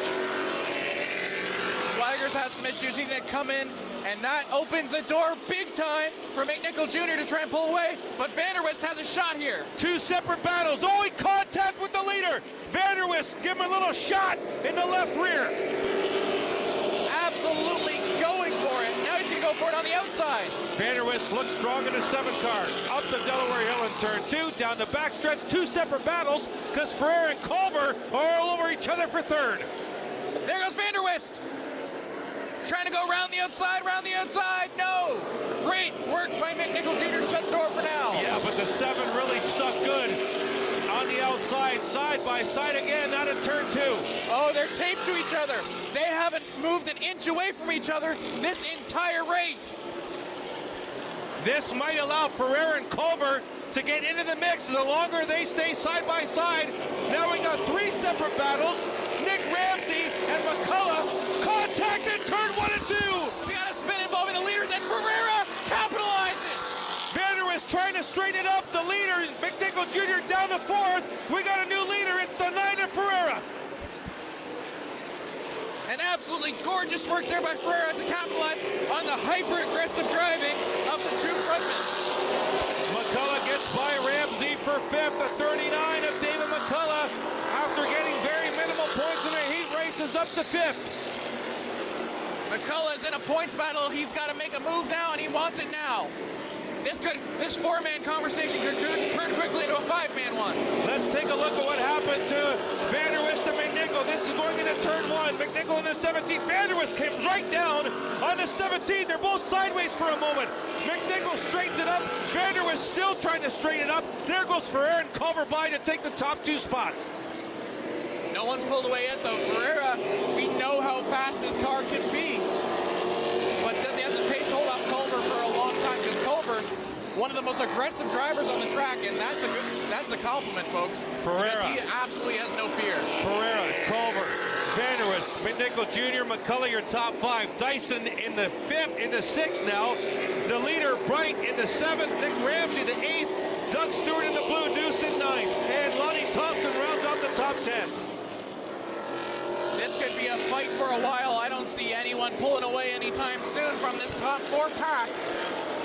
There you see the lead group coming out of forward top left. That's Ferreira in the 9, the defending series champ. The 1 at Culver crossing the stripe. 11 down, 24 to go. Culver is closing that gap real quick. Ferreira hasn't been able to pull away like he has been the other races this season, as now they'll start to have to deal with blue flag traffic. David McCullough just threw out a 20.679 lap time. He's catching that battle for 3rd.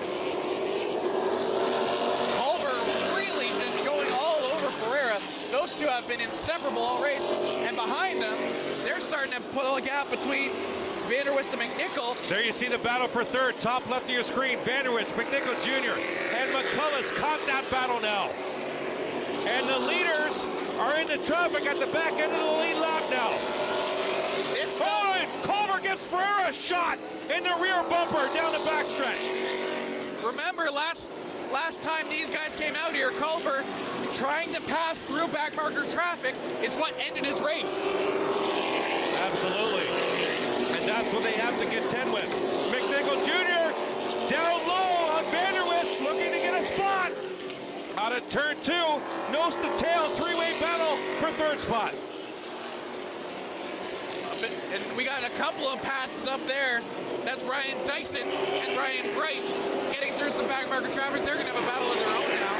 Battle for first, bottom right. Battle for third, top left. Vanderwist, McNichol Jr., McCullough. McNichol Jr. up the Delaware Hill. Inside the quarter panel of the Vanderwist machine. And down the backstretch, McCullough looking for a mistake. Yeah, McCullough's strategy here has got to be just pick the bones. Because it's really hard to go 3 wide on this track. Battle for the lead, nose to tail down the backstretch. They got a half a straightaway lead on this Jr. battle for third that you see on the screen. McNichol Jr. gets 3. Can he hold on through this turn? Oh, there goes McCullough. Nightmare lap for Vanderwist. There's the battle for the lead now. Culver filling up the rearview mirror of Andrew Ferrer down the backstretch one more time. Meanwhile, for fourth, McCullough will take that spot for Vanderwist. This is going to be really interesting coming down the front stretch here. As now McNichol Jr. is speeding away, and he's going to try and catch the leaders, but not if McCullough can handle it. McCullough has not exactly fallen back from McNichol Jr. Let's go split screen again. Battle for first, top left. Battle for third, bottom right. McNichol Jr. in the black 17 has the third spot. McCullough, Vanderwist rounding out the top 5. Nose to tail for the lead. Top left of your screen. Down the backstretch one more time. How long can these two, not just physically but mentally, deal with the battle that's been going on for about 7 laps now? Culver takes a little peek inside the number 9 machine. Andrew Ferrer will shut the door. There's Culver again. Nose to tail. Out of turn 2. How long can this go on for? They've been absolutely battling like gladiators. Andrew Ferrer trying to go inside. Andrew Ferrer hopes for another 15 laps. McNichol Jr., you just saw him trying to bridge that gap now. Culver all over the back of the Ferrer number 9. More traffic coming their way. This is a lot of fun. He hold on. Lots of different battles on the track right now. Look at that 91 McNichol of Cody Jr. Coburn. McNichol Jr. alone in third. McCullough alone in fourth. Vanderwist alone in 5. The points leader Bright in 6th. Dyson in 7th. Ramsey in 8th. It's funny, everything's starting to shake out a little bit, except for the lead. Yeah, except for this battle you see right now. Andrew Ferrer into 9. Trevor Culver into 1. First and second with 12 to go. Ferrer trying to use lap traffic to his advantage, trying to split a bit more of a gap between him and Culver. It looks like he succeeded as Culver falls back. There you see the points leader. That's the 45 of Ryan Bright. Ryan Dyson in the 28. That's a battle for 6th spot on the racetrack. Culver's made up that time he lost last lap.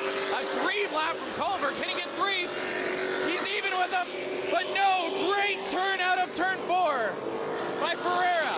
Yeah, Culver beat Ferreira on that lap by a 1/10 of a second. Ferreira turning at 20.87, Culver at 20.78. How are they only getting faster with 10 laps to go? Here's Culver diving inside again. Oh, a dive bomb. Can he nail it? Another great turn 4 from Ferreira. Yeah, Ferreira has that great corner exit. Culver has the great corner entry. Oh, you might turn him. Tapped. That could have been dangerous, but Ferreira, genius save. Yeah, Culver getting very aggressive with the 9 car now. Like I said, it's a mental thing at this point. How long can you be staring at the back of the car without doing something about it? Let's check out what just happened. This is coming into turn 1. Ferreira into 9, the leader. The 1 at Culver. Culver has great corner entry here. Gets it in the back of the 9, spins the 9 loose. Andrew straightens it up, retains the lead as they go down the backstretch. This might just come down to the last turn. We got 8 laps to go, and they're still. Oh, Culver! He got really loose, Joey, and lost a ton of time. Ferreira's taking his lucky stars. He can breathe easily for a couple of seconds. Yeah, That's about a 3.5 car length lead now for Ferrer in the 9, with 6 to go this time by. And Stietzel, one of the lap traffic cars, pushed Culver really high, and now Culver's got some time to make up with only 6 laps to go. Meanwhile, Kenny McNichol Jr. is trying to catch the lead back. His last lap, 20.82, which was faster than both the leaders. That time by Culver with the fast lap, 20.72, and here he comes, trying to attack the 9 one more time. He's running out of time to do it. There's your lead battle, bottom right. Kenny McNichol, top left, is loaded in the 3rd spot. 4 laps to go, and Culver's fine. That little extra oomph. Oh, speaking of oomph, almost contact.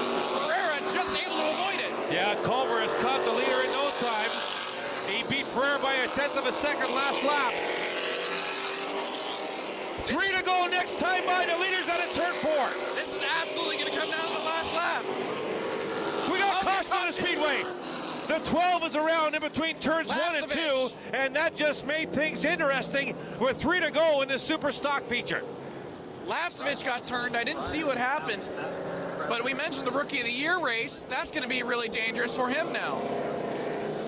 Yeah, Ryan Dyson leading the Rookie of the Year race by 3 points over Lapsevich. Doesn't look like Ryden can get the 12 car started, or he must maybe waiting for traffic and trying to turn around here. And yes, he has it refired. We might have a little shot of what happened here on the right side of your screen as we're going to pan out, and we're looking for the white car. Oh, he just lost it. He got loose. Transitioning between turns 1 and 2, and goes around and brings out the caution flag with 3 to go. So lost the back end alone by himself, Joey. The only other car in the area was Doug Stewart, and I think there was enough of a gap between them that I don't think Stewart was involved. So that was, once again, that was Lapsevich. Doug Stewart, like I said, was the only car in the area, but from what it looked like from our camera angle, it looked like Stewart wasn't involved. It looked like Lapsevich just lost it. Oh yeah, there was nobody behind him for him to lose the back end on. He totally lost that car on his own, maybe going a little hot into turn 1. We don't know, only Ryden knows that, but we're under caution here with 4 to go officially, 31 complete. What's got to be going through the head of Trevor Culver here, because the entire race you've been staring at the back of Ferreira, first for third, now for first. I think Culver's in a tough spot right now, and here's why. He's going to start outside Ferreira on the restart. If he can't get a good jump with Ferreira on the restart, but the 17 of McNichol does, Culver might get trapped on the high side. This will be a very interesting restart. Andrew Ferreira has control. He is a control car. He can mash the gas whenever he wants once he gets into the restart zone. Culver has to try and do his best to time that restart. If not, McNichol Jr. might fill the spot on the inside row. McCullough, a very talented driver, but I don't know if he has the pace to catch those top two, but do you know who does? It's McNichol Jr. So it could be McNichol Jr.'s time to shine here. As the pace car pits, we're going to go around the corner here. This can be really, really interesting. Watch the number 1. See what he does. Watch the number 9, more like it. Watch when Andrew starts it. Oh, Culver beat him to the line. We'll see if this might get called back.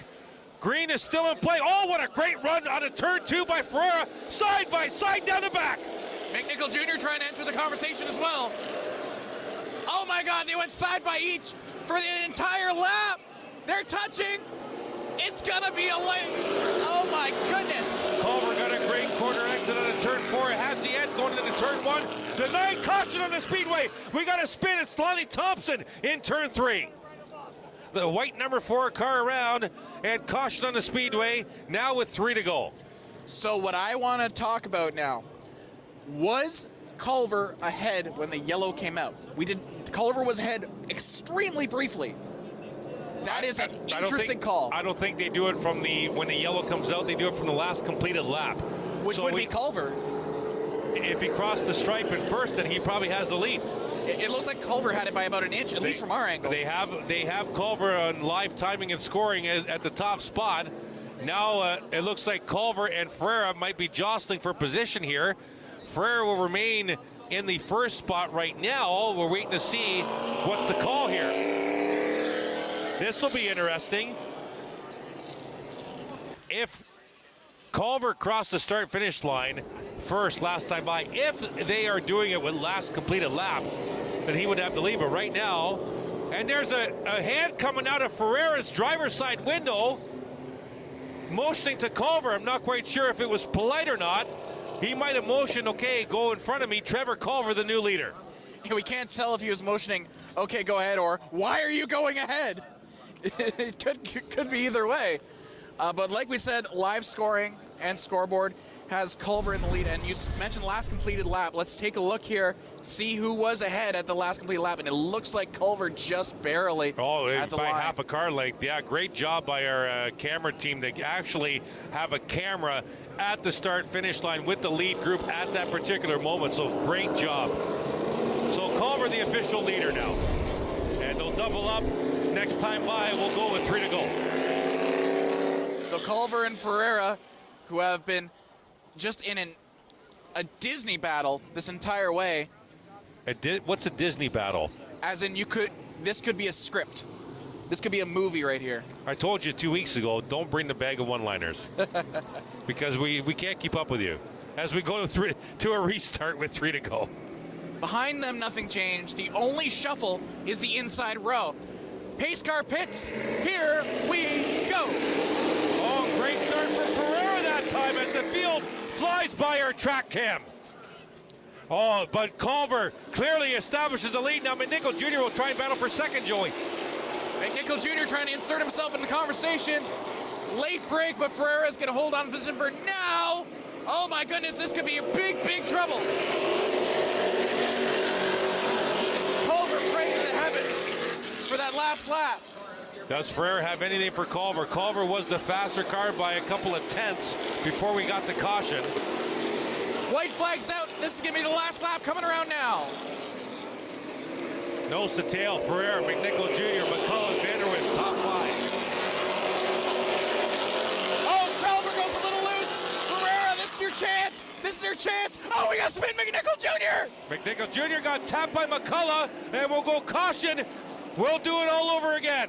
Oh, my goodness. Unless they call it a race, we'll check the flag stand, and Scott Mackey's going to leave the checkered flag where it sits. In the holster. We're going to have a drag race here between turns 1 and 2. Here's McCullough in the 39, McNichol Jr. in the 17. Quite a bit of distance. And it was close because McNichol Jr. got loose into turn 1. Went in too hot. And here comes McCullough, taps him in the left rear, spins the 17 around, and we're cautioned with 1 to go. And that ruins McCullough's race because there's no way he's going to be able to make up points in 1 lap. Or you mean McNichol Jr.? Yes, sorry. A lot of mix. So, we've got another shot for Andrew Ferreira. That's what we have. And McCullough right there as well. It's going to be a 1-lap drag race. Andrew Ferreira beat Culver to the line last restart, but Culver negotiated turns 1 and 2 spectacularly and had a full car length lead on the exit of turn 2. Yellow flag's still out, so it looks like they want to give McNichol Jr. a chance to catch up to at least the back markers. Or they're penalizing the 39. We're going to have to wait and see.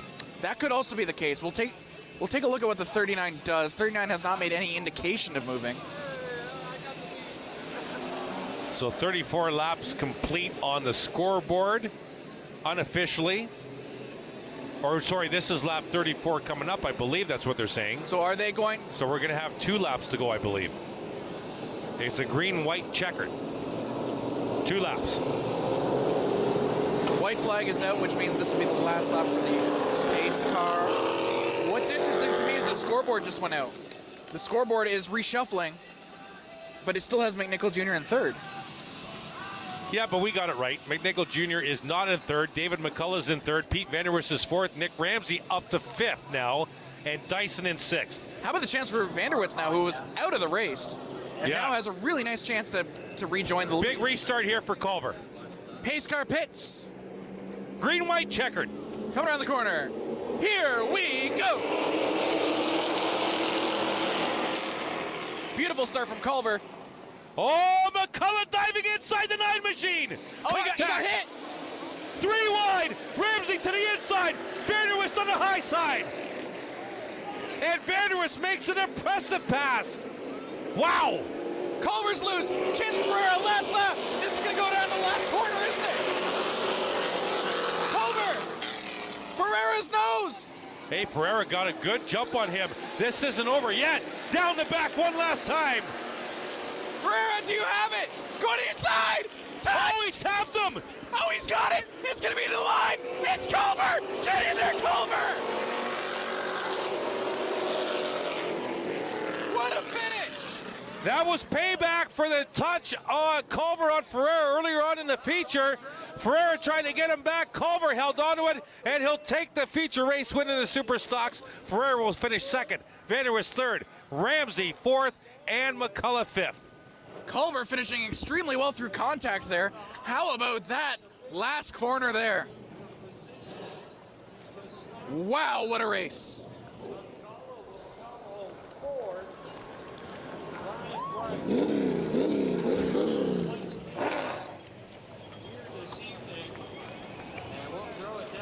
So Trevor Culver coming into the night to third in points, 3 back of Bright, so he'll make up quite a bit of distance there. McCullough was in second in points. He finished in the top 5, so good for him. And Andrew Ferreira was 6th coming into tonight. He finishes second, so a good showing for those 3. As we will take you momentarily down to Victory Lane to talk with tonight's Super Stock feature race winner, Trevor Culver. There is a dinosaur in Victory Lane right now. I don't know why, but there is a dinosaur in Victory Lane right now. There he is. There is a... What is this race? I have never seen a race like this. And Trevor Culver coming out of the car now with the checkered. Trevor Culver, the Super Stock feature race winner tonight. Let's hear what he has to say. We'll take you right down now to Victory Lane. First of all, Trevor, let's talk about your 30 laps back there in second. Did you want to get by? Were you pushing to get by? What was the plan there? I was doing everything I could to get by cleanly. Like, obviously, we all saw I bumped him a couple times, and he got pretty squirrely. If I bumped him any harder, I would have spun him out. So I wanted to do it clean, and we kept riding back there, waiting for the right opportunity. And that caution came. I didn't know how the car would be on the top, but gave it everything I had up there. It stuck. Caution came out when I crossed the line in the lead. Did a couple restarts after that. The rest is history. We're feature winners here at Delaware. Yeah, let's talk about you restarting on the high side. Obviously, that's probably the toughest spot to be on the track, restarting second. How big was it to get the lead there at the stripe? Yeah, of course. I'm sure everyone sees tonight the bottom line is the way to go, but somehow we made it work up top. The main reason it works so good up top is all these people behind me. Everyone works so hard to do everything they can to make this car the fastest they can. We work day in, day out, and it paid off tonight. Well, excellent piece of driving out there. I'm sure you've got a lot of sponsors on here you'd like to thank. Absolutely, a ton of sponsors. I got to start off with Inventory Express Lubricants, Carter Trucking, DK Equipment, Hodgins Custom Service, Mr. Transmission on Exeter Road in London, Wilds Printing. We have a new sponsor this week, Lux Homes and Ahmed Waquez, MJ's Roadhouse, Minuteman Printing Press, London North, Mark Kennedy Trucking, Outback Tire Shack, G&L Automotive, Dave Culver Auto Care, Melrose Garage, Culver Towing, Fix Auto, London Northwest, Novus Glass, Hallmark Memorial, Transaxle. We got to thank them for sponsoring the series. I got to thank all my crew, all my family, everyone who worked so hard to get this, and thanks to all you fans for coming out and watching a good show. That was Trevor Culver down here in Victory Lane, had every single sponsor memorized. What a fantastic race, and we got more to come here at Delaware Speedway on Rogers TV.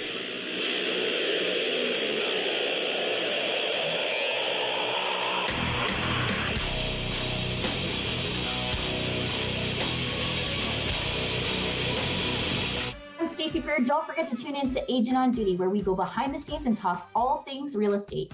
This season, we're talking to real estate agents, we're talking to lawyers, we're talking to renovation companies, and basically covering all your real estate needs. Hi, I'm Jennifer. And I'm Allison. Coming up on the next parenting show, we're talking about how to talk to your kids about sex. So grab a pen, you're going to want to take notes. Only on Rogers TV.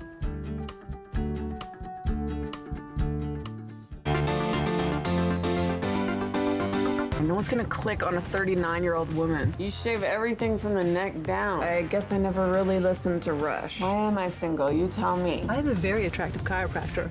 Oh boy. Run. There are people out there. People worth saving. You won't survive. We have to try.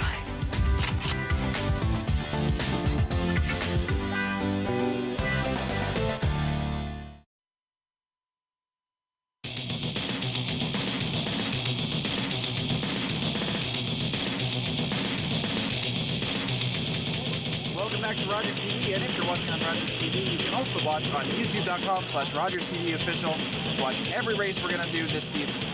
Once again, that's youtube.com/RogersTVOfficial to watch every race that we're going to cover this season.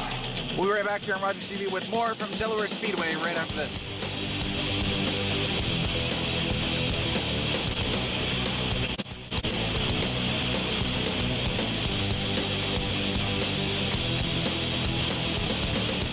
Wednesday. We're all biological creatures and we can all become addicted for various reasons, right? It doesn't matter what you look like. Join addictions counselor Dean Anderson for Invisible, Breaking Through the Stigma of Addiction on Rogers TV. Fun, casual, intimate, and personal chats with artists and creative folks in the LGBTQ plus community and friends, all on Season 7 of On the Couch. Virtual episodes, touring backyards, neighbor versus neighbor, husband versus wife, competitions. We did a little bit of everything this year on Chillin' and Grillin' with Jeff. Anytime you are garnishing a sandwich with chorizo sausage, I'm there.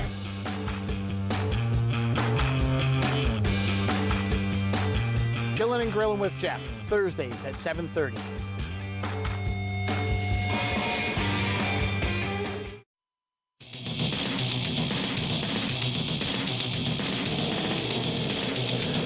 Welcome back to Rogers TV here at Delaware Speedway. I'm Langdon alongside Chris Soares. We've got the late model feature coming up. We saw a chaotic heat race earlier, and Brady Smith ended up winning that race, so he's going to start on pole. Behind him, the 69 car of, if I have it on my list, Lloyd Rawlings. The 11 of Lidster behind him, the 77 of Lake, the 13 of Chapman, the 18 of Pat Friel, the 03 of Ray Morneau Jr., who we've seen every weekend so far this season, the 52 of Jake Sheridan, 51,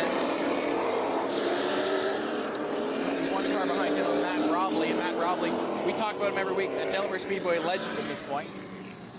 Behind him. Oh, his dad was Steve Robley. Matt Robley son. Carving out his own legacy, though. Good cover. The 73 of Cole Powell. The 22 car is behind him, and that's the car of Marshall Schrank, who was involved in the incident earlier, and he's able to make it to the track. The 19 of Connor Pritico, who is looking to make up some big points. He wasn't able to finish the heat race, so he's trying to come out here and get some big points, trying to make up some Rookie of the Year points.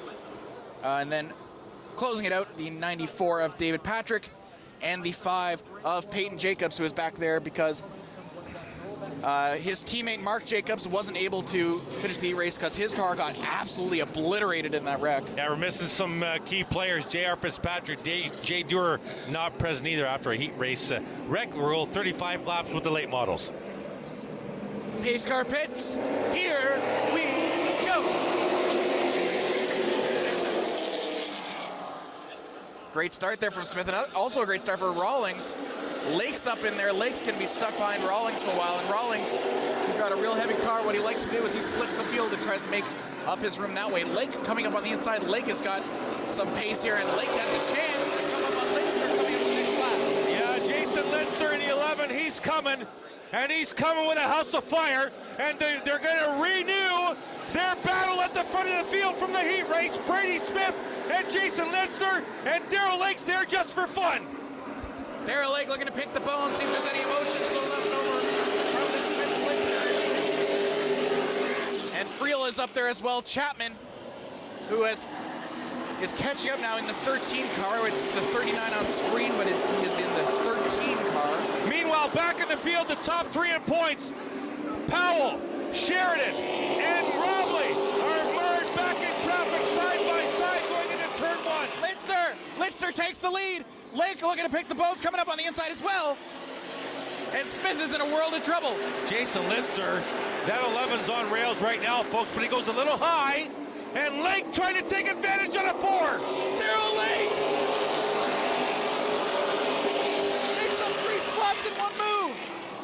But Smith, he's not ready to give up his position yet. Lister's falling back. That's Friel. Let's go to the replay. Top left, this is coming into turn 3. Smith in the 39, Lister in the 11, Lake in the 77. A little bump there on the Smith machine. Lister to the inside. And would eventually take the lead in a matter of a lap, folks. Jason Lister went from 2nd to 1st, back to 3rd in 1 lap. It's gonna be a real dogfight coming up here. Lake trying to open up his lead a little bit on Smith. Smith's not ready to give up anytime soon.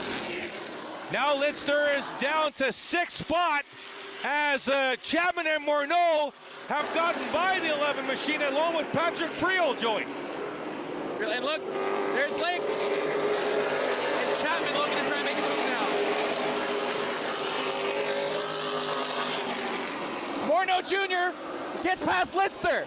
And Morneau Jr. is going to try and make a move to get back into the lag. Yeah, Lister had already been passed a couple of laps ago by Morneau. Friel and Chapman, Joey, as Lister's falling back. Now Sheridan's all over. Big fight here. Sheridan to the inside of Lister for 6th. And he's got Robley in tow and the points leader, Cole Powell. Lake opening with a lot more than Smith. That's going to be a battle for 3rd now. Friel is under pressure from Chapman. Morneau Jr. is getting in the fight now for 3rd. Robley's past Lister. Something's happened to that 11 machine. That 11 machine was on rails 5 laps ago, and now he's just falling all the way back.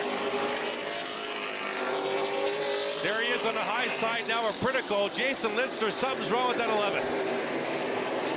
Pritico's going to need every spot he can get. Like I said, battling for that Rookie of the Year spot, he wants it badly. Sheridan to the inside of Morneau for 5th. Here comes the top 3 in points. The 52, the 51, the 73 are carving up this field. Chapman gets through. Chapman's into 3rd. Side by side for 3rd through 3 and 4. Chapman inside of Friel. There's Sheridan in the 52.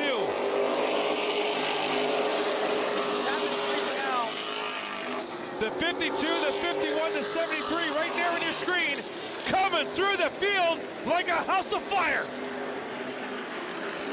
The top 3 in points coming. They still got to fight through some people, but they both got to fight through each other.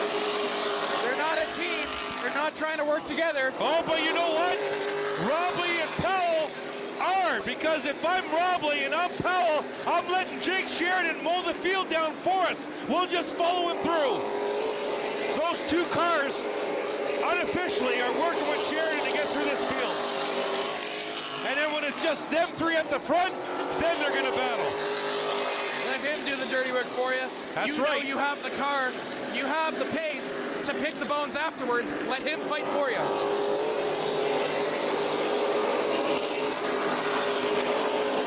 But all that battling, that only helps Lake, who is opening up a tremendous lead on his good driving. Sheridan and Robley have lost touch of Powell for now, as they're behind Chapman for 3rd. 19 to go. Splitting them. Real trying to come up into that. Lake, quote-unquote, got dumped last week. He takes the heat race win tonight, wants to do the double. You could tell he was very motivated after getting dumped last week. Pritico's putting a lot of pressure on the Friel now.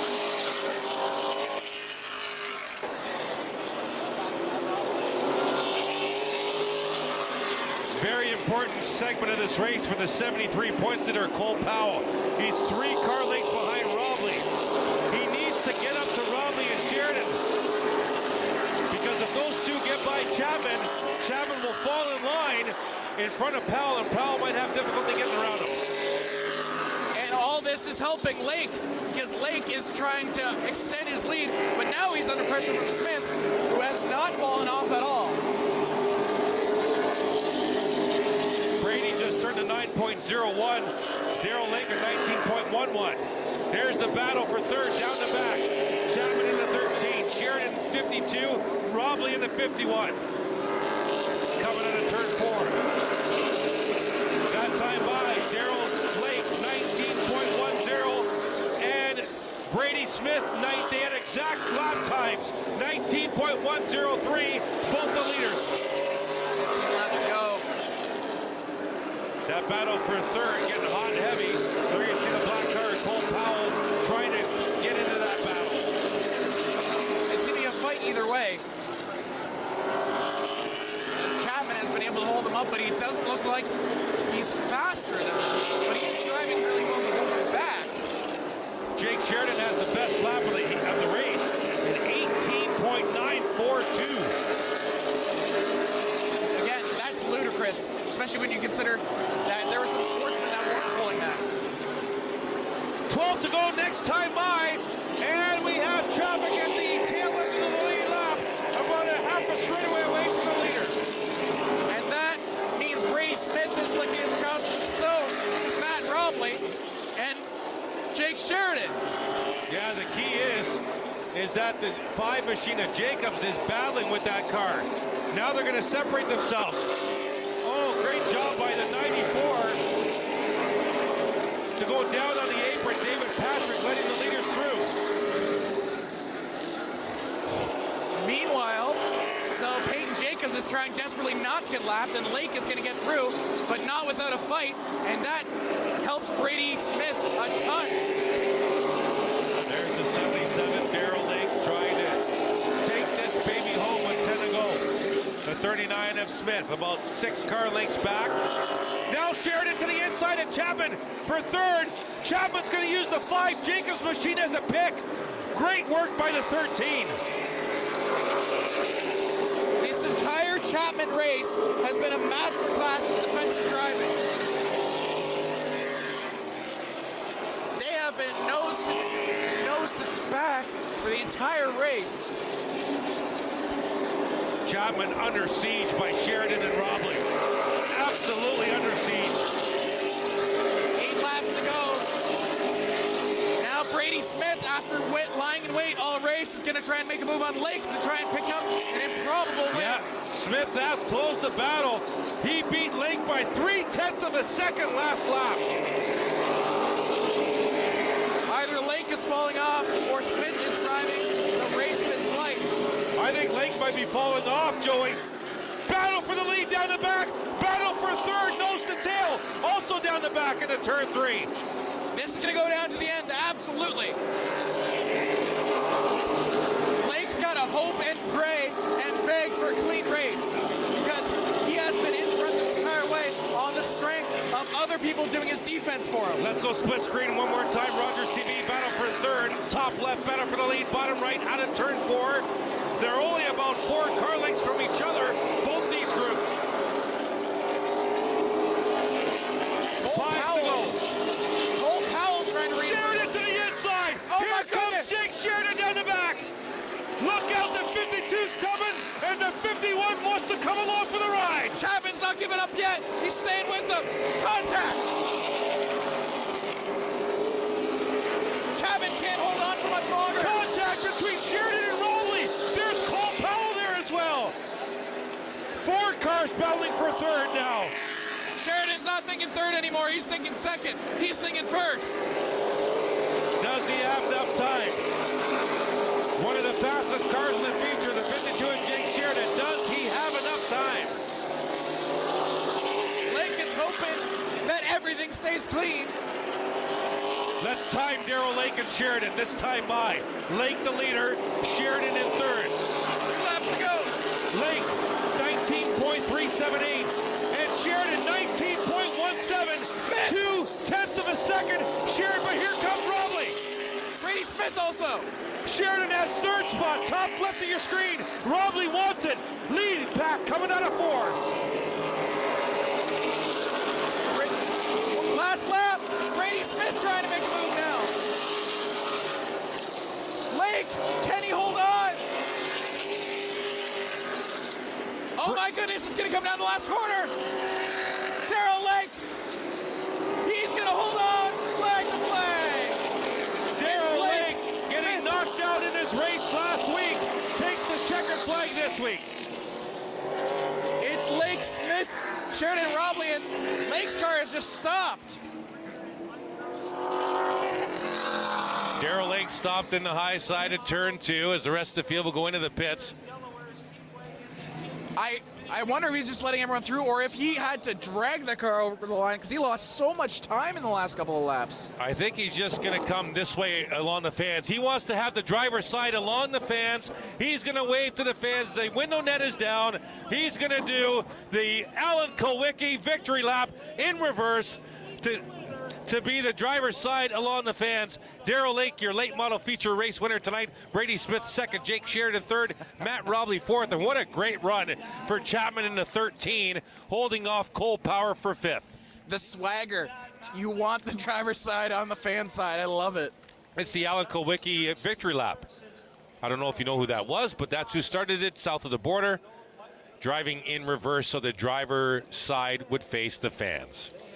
Absolute masterclass. Shout out to Jaden Chapman. He is able to hold on to 5th. Yes, well done. He was defensive that entire way. I don't know if I've ever seen someone defend 2 super quick cars for basically the entire race. But there's Darrell Lake. He walks home with the win. Beautiful drive. Held off Brady Smith at the end there, who seemed to be the fastest he's ever been. Yeah, and it'd be interesting to see if we had 5, maybe 10 more laps to see if Sheridan and Robley had something for the leaders. They just couldn't get by Jaden Chapman in time to pose some sort of attack on the leaders. They would have to get by Brady Smith to even get to Darrell, which would have been difficult in itself. Darrell Lake, late model feature race winner, climbing out of the 77. And we will take you trackside to Victory Lane to hear from our late model winner. Oh.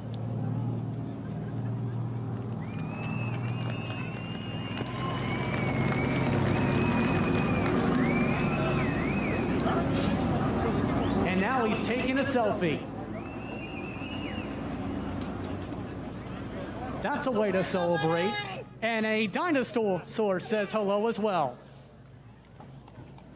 Everybody is happy, and to say that is a big victory is an understatement, as hugs now come into play. A lot of emotion here in Victory Lane.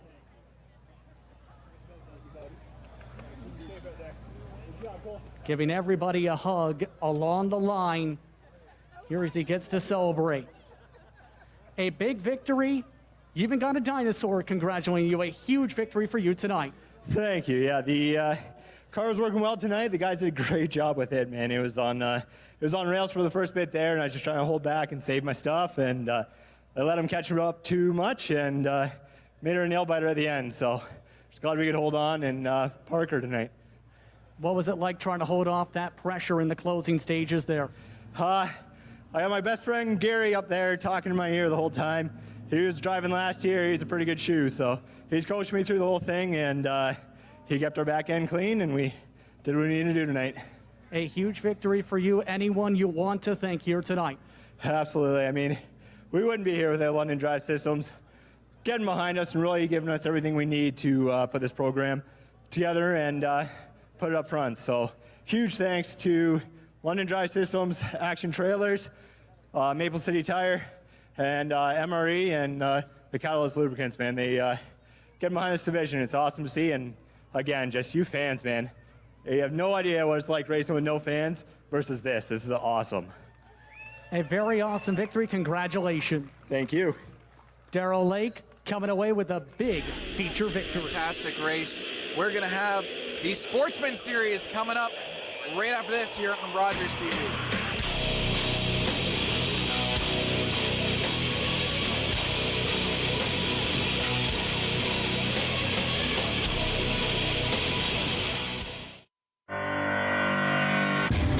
I started playing softball when I was 4 years old. I loved it because it was all about having fun with my friends. And it still is.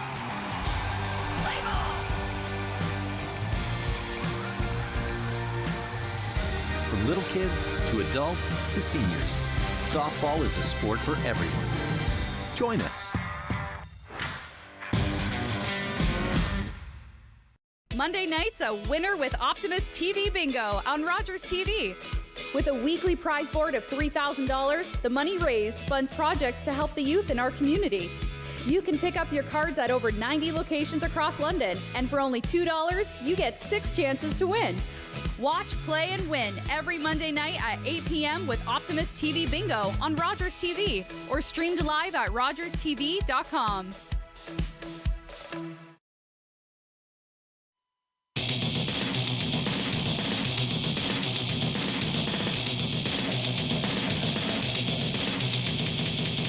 Welcome back to Rogers TV as Darrell Lake is really enjoying his victory lane. He's just heading off now. There he is. He was hyped after that race. Chris Soares joining me.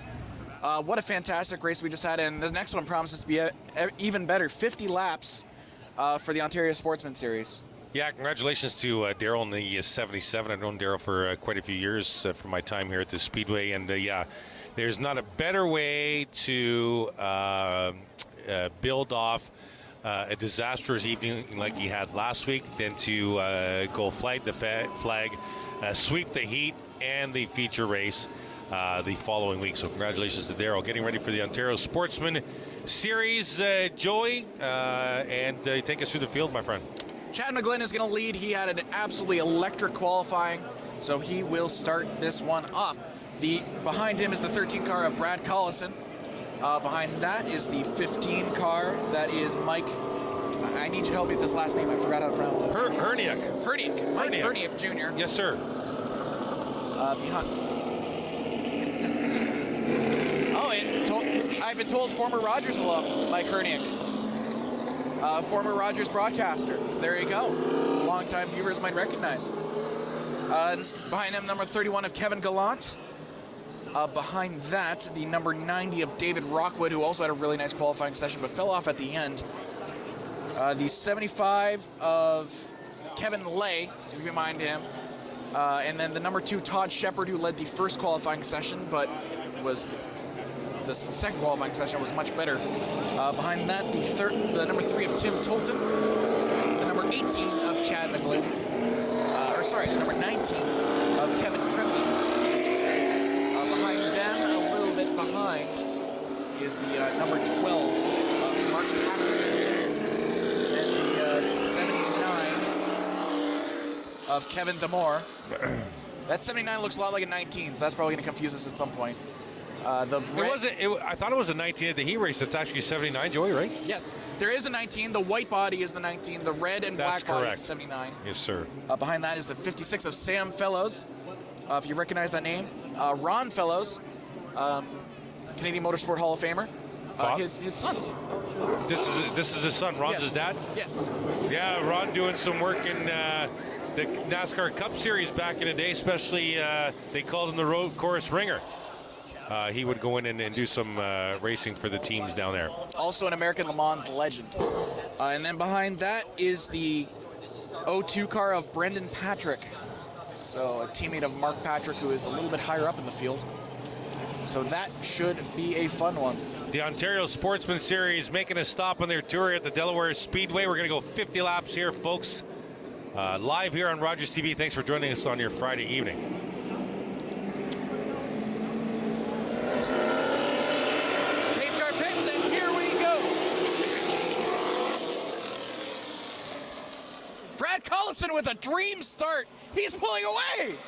Yeah, what a great start on the high side. The top 3 trying to get away. Gallant in third. We got a caution on the speedway. I did not see what happened.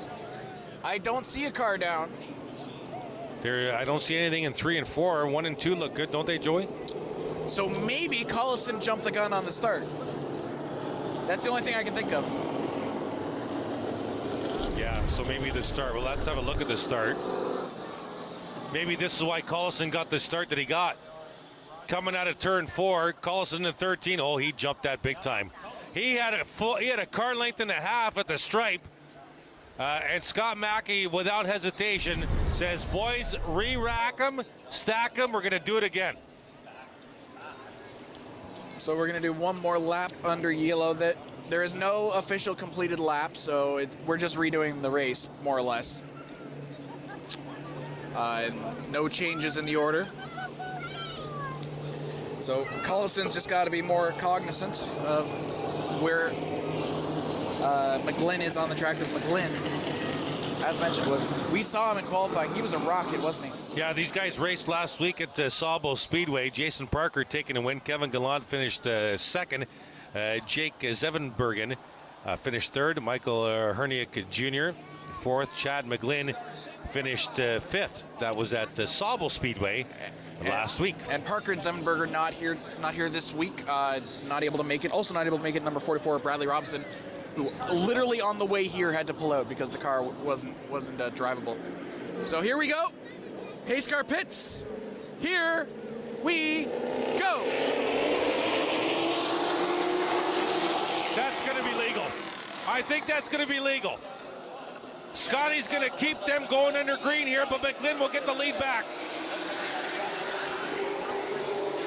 Gallant to the inside. That's McGlynn. McGlynn in the lead. Yeah, McGlynn, Collison, and Gallant trying to get away. Everyone's bunched up. Kevin Lay, number 75, currently lead it. Lay, I think, has a great shot to catch the leaders here.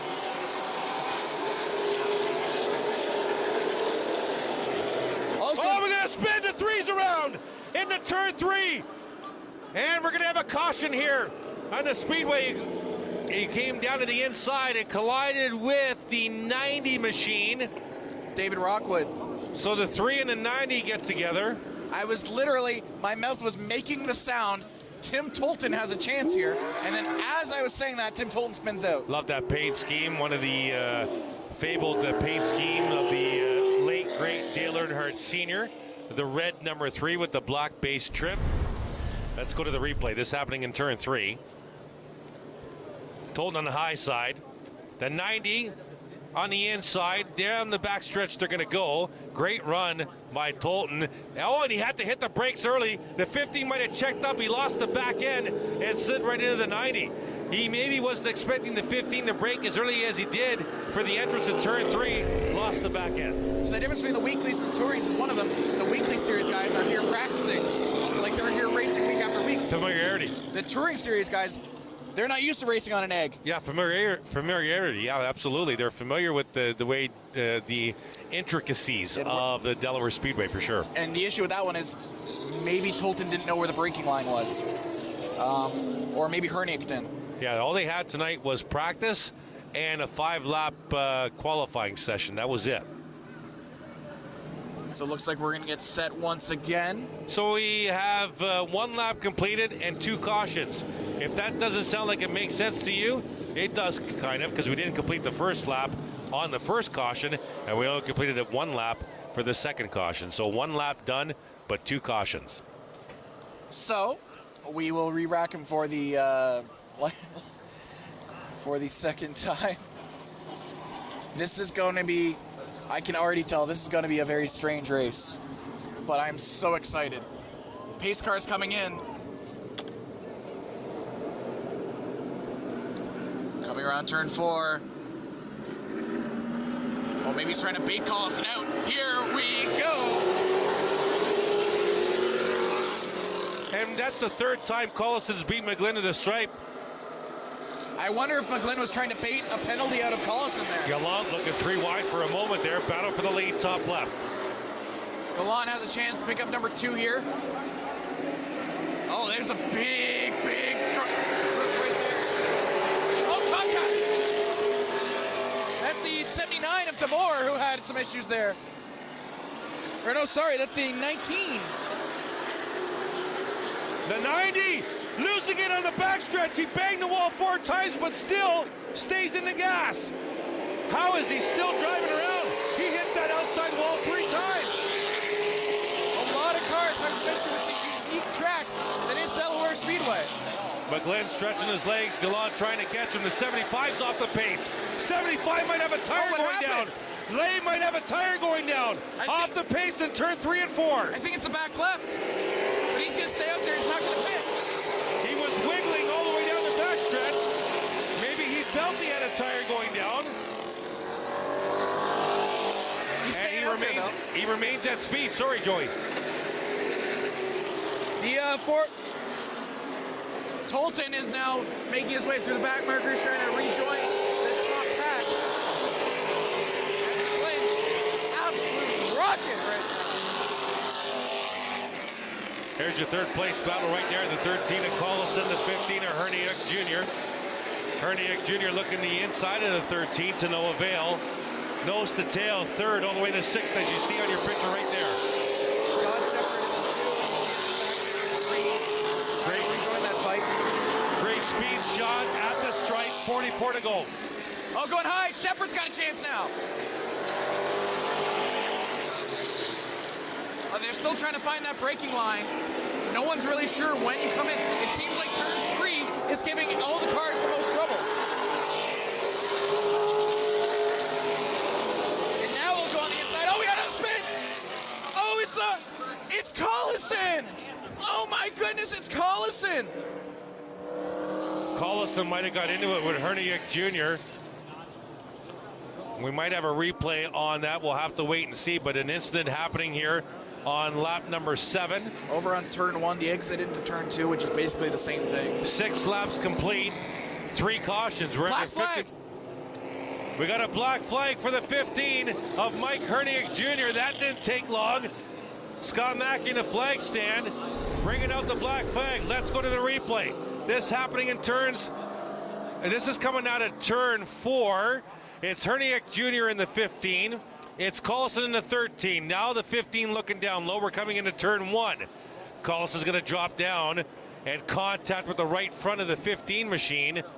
Is that black flag worthy? I don't know. I thought Collison came down on him. The call was made pretty quick. They do have spotters, but I thought Collison came down on him in turn 1, and I thought that Herniak Jr. Was just holding the line, but that's why we're up here, and we're not in the flag stand and calling this race. And I don't mean Scott Mackey, I mean there is a race director for the Ontario Sportsman Series, giving instructions, asking Scott Mackey, what did you see, Scotty? Scotty would relay the info back, and then the race director would make a call. Here we go again. The 15's got the inside line going into turn 1. He'll hold the line. Now it looks like he kind of went high, so I don't know. Like the 13 looked like he came down, but then the 15 of Herniak Jr. looked like he maybe could have started turning a little earlier. Once again, that's why we're up here. So they're going to hold the 15. Held him for a bit, so we've yet to see if that's a disqualification black flag or if that's a go to the back black flag, which I suppose is just a penalty flag. Yeah, if it was a disqualification flag, he wouldn't have re-entered the track, Joey. Yeah. They're going to put him at the back of the lead lap. 1 lap down. It's a 1 lap penalty, if I'm not mistaken. Question is, I didn't see Collison come into the pits and do any repairs, did he? Yes. Okay. So 50% caution rate right now in this feature, which means in a 50-lap feature, we hope to be home by last call. Pull up a chair. This might be a bit, but it's going to be absolutely insane for the entire way. Chad McGlynn has the lead. Kevin Gallant second. On his outside. We have the 2 of Todd Shepard inside row number 2. Well, let me tell you. Oh, good return by Tim Tolton in the 3 car. He's outside row 3. That was quick. The 19, Kevin Trevlin, will start outside Shepard. Here we go. Car comes in. Here we go. It's Gallant that time who gets free. And what a jump. Are you kidding me? That was huge. I wonder if that's the thing that McGlynn's doing intentionally, trying to bait out a penalty. Well, if he that's was doing 4 times now. If he was doing it intentionally, he wouldn't be in third spot. Caution on the speedway. We're going to re-rack him. This has got to be a re-rack. I don't see anything on the track. Yeah. Gallant beat McGlynn to the stripe by 2 car lengths, if I'm not mistaken. Here comes the point from Scott Mackey, the warning sign. Watch this restart. This is ridiculous. Wow, the 18 is the control car. 31 beats him to the line by a car length and a half. Like I said, that happened with 2 separate cars now, so I wonder if that's intentional. It can't be intentional. The 18 is the control car. The 18 is slowing the field on purpose. Yes, that's what I'm saying. But he's not letting the other cars go on purpose. He's keeping it slow on purpose. Yes. He wants to restart when he wants to restart, and the outside guy doesn't want to restart at that time. Yes, period. That's what I'm saying. So, yes. so he is the control car, and he gets to start whenever he wants. Exactly. At the restart zone. 1 lap to go here. 6 laps complete. If you or are 7 to complete. Sorry. Yeah. If you are Gallant, you have to be absolutely sure this time. And there's a restart cone about 50 yards after the exit of turn 4. There it is right there. So when McGlynn gets to that cone, he can mash the gas anytime between that cone and the stripe at the flag stand. It's pretty simple. He wants to control the field. He doesn't want to have them start until he darn well wants to, period. Exactly. And now he's baited 2 cars out of it. So now he's got to make everyone in the field think, you got to follow me. It happened again. It happened again. Will Scott Mackey keep this green? Last time he threw the caution halfway through the backstretch. Hill Shepard would have run, but he almost lost it out of 2. And will stay green. I think they were waiting to see if McGlynn would hold the lead for the lap. He did, so we'll stay green. Now Shepard comes into second now. That's Shepard and Travelin, and Gallant has lost it. Now Travelin's up into 3rd. Yeah, Kevin Travelin up to 3rd, now Gallant to 4th. And here comes Timmy Tolton to 5th in the red number 3. What a recovery drive. Obviously, the yellow flags helped, but you can't rely on yellow flags. You've got to drive, and he is absolutely on one right now. Yeah, he was just loose on it, too. Almost lost it again. The field needs to get into comfort right now. They need to get into a groove. They've got 3 cautions in 7 laps. This has been a bizarre race so far, as now everyone's starting to find their groove, but there's been so much contact this race, even just racing incidents, that I can't imagine we get out of this without at least 2 more. 39 laps to go. McGlynn opening his lead a bit more. You know who doesn't want another yellow is McGlynn, because he's had to deal with so many starts. And that takes so much out of you to have to run those starts. Great recovery by Hardiak Jr. There you see him in the white 15. Up to 9th already from the restart. He started at the back of the pack. So McGlynn has the lead. Shepard behind him, Travelin behind him, and then we got a sizable gap. And then Tolton now. Tolton's going to make a move. And Lay's there as well in the 75. This could be something. Oh, Tolton goes high and loose. He saves it, and he's going to try and make a move anyway.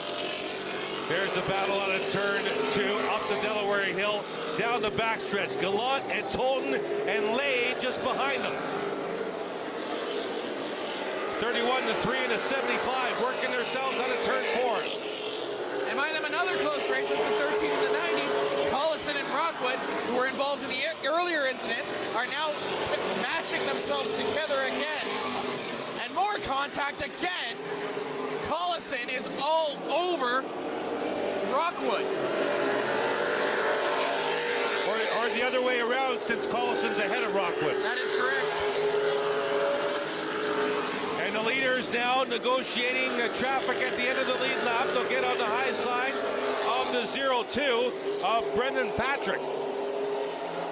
Todd Shepard gets a good exit from lap traffic, but Kevin but Trevlin does not, and he's held up for a little bit there. Top left, that was your battle between Collison and Rockwood. Let's go back to the lead. The 18, McGlynn, leading the 2 of Shepherd. Last time, Shepherd 2/10ths of a second faster than the leader. Shepherd's making up a lot more time than he had in the previous lap. This has been Shepherd. The last couple of laps have been Shepherd's quickest, but he still hasn't been able to catch McGlynn. Let's take a look here. Here's Collison in the 13. The last lap, we got Rockwood behind him, a little fishtail from the 90. And that's in turn 2. And there's the 15 of Herniak Jr. Shepherd's closed the gap a lot on McGlynn. Best lap of the race so far has been McGlynn's 13th, which was a 20.35. Yeah, Shepherd is there. Oh my goodness, 0.3 of a second faster for Shepherd than McGlynn last time by. He laid out at 20.5, McGlynn at 20.8.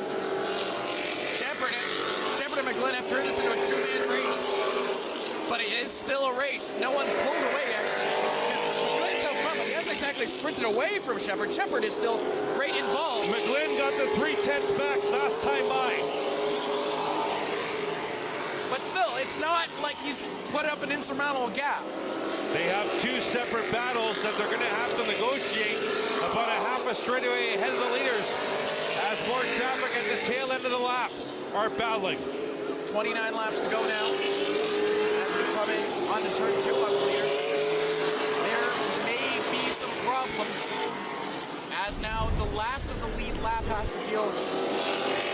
Let's take a look at Tolton. There's the red number 3, fishtailing through 1 and 2. Caution on the speedway. That's the 75 of Kevin Lay. It looks drivable though. I think he's just letting cars by. We will see. I did not see what happened, but it's Kevin Lay. Oh, and that's a shame because Kevin Lay was up. He was battling. He was battling back after a really slow start. So that's our 4th caution in 21 laps of this 50-lap feature. And like we were talking earlier, do you think it's just that these guys aren't familiar with the unique layout of Delaware? I think part of it is. I think, you know, you can only have so much practice when you come to Delaware Speedway on a touring night. And then you're at speed. You're dealing with traffic. You know, sometimes on one lap you'll hit your marks. On the next lap you'll be a little late hitting your marks on corner entry and corner exit. We also got to remember, they qualified and they practiced in the daylight. So the track was hotter and slicker. Now we're under the lights. The track is cooler, which means there's more grip. So it's definitely a different handling track now than when they first got on it earlier today. So it looks like Kevin Lay's car survived that. He's going to rejoin the race, but at the back. And worth noting, right at the end there, right before the yellow came out, the last 2 on the lead lap were able to pass the 0-2 of Patrick, which means everyone's on the lead lap, except for Patrick. So it is now really anyone's race. And now we've got another restart with McGlynn as the control car. Yeah, and a new bridesmaid on his outside, and this time it's Shepherd.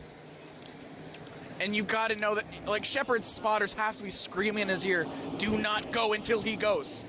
He's gonna try it. And they're not familiar, they're not comfortable or familiar with the cone because they're already accelerating way before the cone. The cone is right there. And actually, that's a good start. Shepherd with a really nice start, and oh my God, Shepherd! Oh, what a crossover! What a play! What a crossover! Side by side down the back. Wow, that could be the move of the night. That was beautiful, and we had a close-up on it at the time. How on earth did Shepherd pull that off?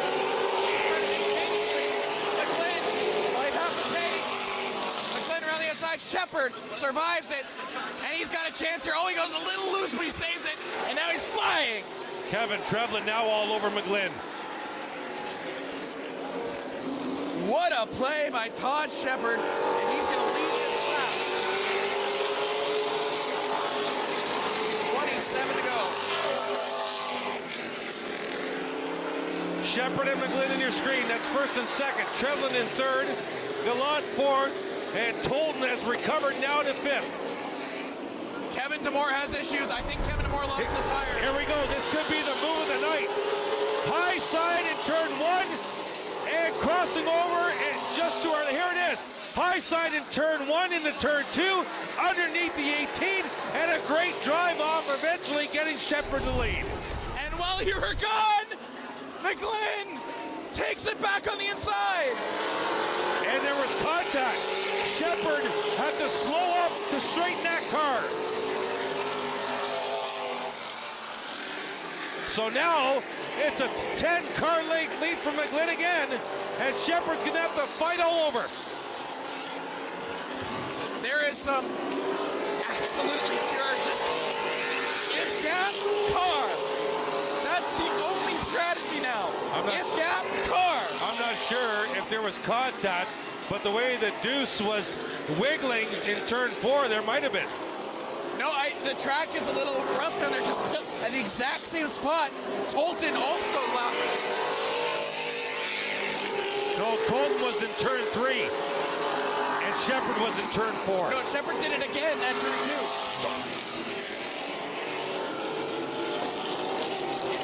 He also, we got up front, McGlynn.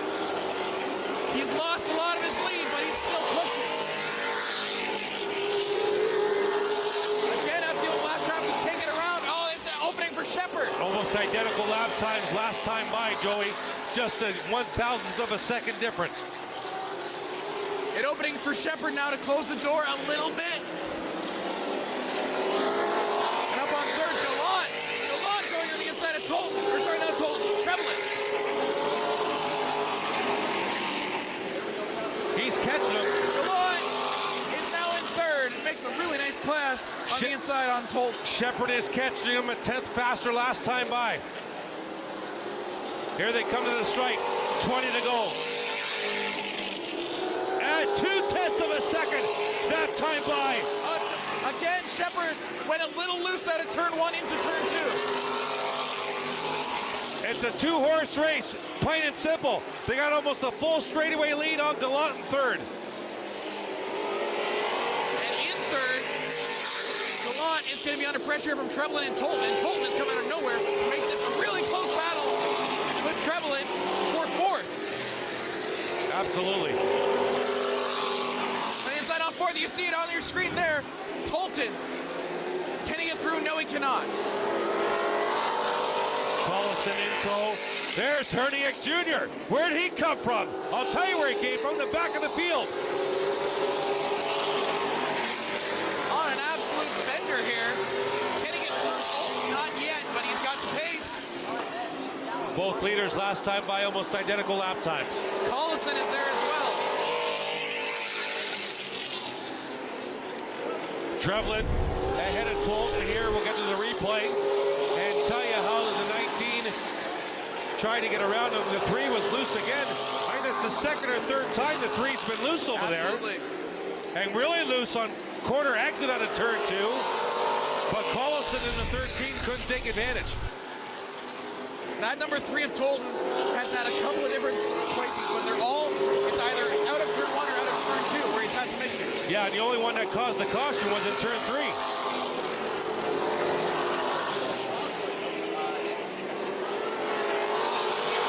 The leaders have over a straightaway lead on third place Gallant. Gallant is kind of in a league of his own right now. Qualifying mode. It's a 7.8 second difference or lead from Tolton again from second to third. Spot. And we are in yellow. It's Tim Tolton again. His fourth dramatic exit of the feature. I think that time he may have had contact from Trevlin. Let's take a look. Well, no. He's just way too hot. He's just spun way out. too hot. Contact was after he was already going sideways through the turn. You are absolutely right. Yeah, he was way too hot. That 3's Tim trying to really get going here, but he was way too hot. Doesn't look like he can get refired. I don't know if I've seen a car that quick fight its driver that hard at Delaware. I don't know if I've ever seen that. He's He's been so fast, yet he's been fighting his car this entire way, and his night might be over. Yeah, I don't think he can get the 3 refired. Last lap time, Shepard was faster than McGlynn by another 10th. This is going to be a full re-rack. This is going to be exciting now with 15 to go. And yep, they're trying to just push Tolton's car into a position where it can move again. And they might have to push it or tow it home.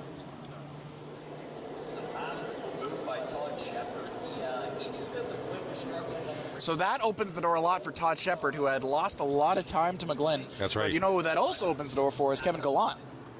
Absolutely correct. Yes, absolutely. This restart's going to be exciting, that's for sure. And once again, it's McGlynn who's the control car. Yeah. So there's been some drama at the front. Here's a replay again. Here's the 3 at Tolton. Hill is going to come way too hot into turn 1. There goes the back end. The passenger side window is going to lead that car through the turn. And little contact there with the 19. And he'll go around. Yeah, he was spinning before the turn even came up. He just lost it. There was no contact whatsoever until after the fact. He just absolutely lost it. So, eagle eye there from Chris Soares there to spot that the last couple of laps. And yeah, they're going to have to push Tolton back home. His night is over. Oh, we got a smoker in turn 3. It's the 13 of Collison. He's into the grass. He's going to stop right in the grass between 3 and 4. And we're going to see this in a sec. Collison has just put himself in the grass. Oh my gosh.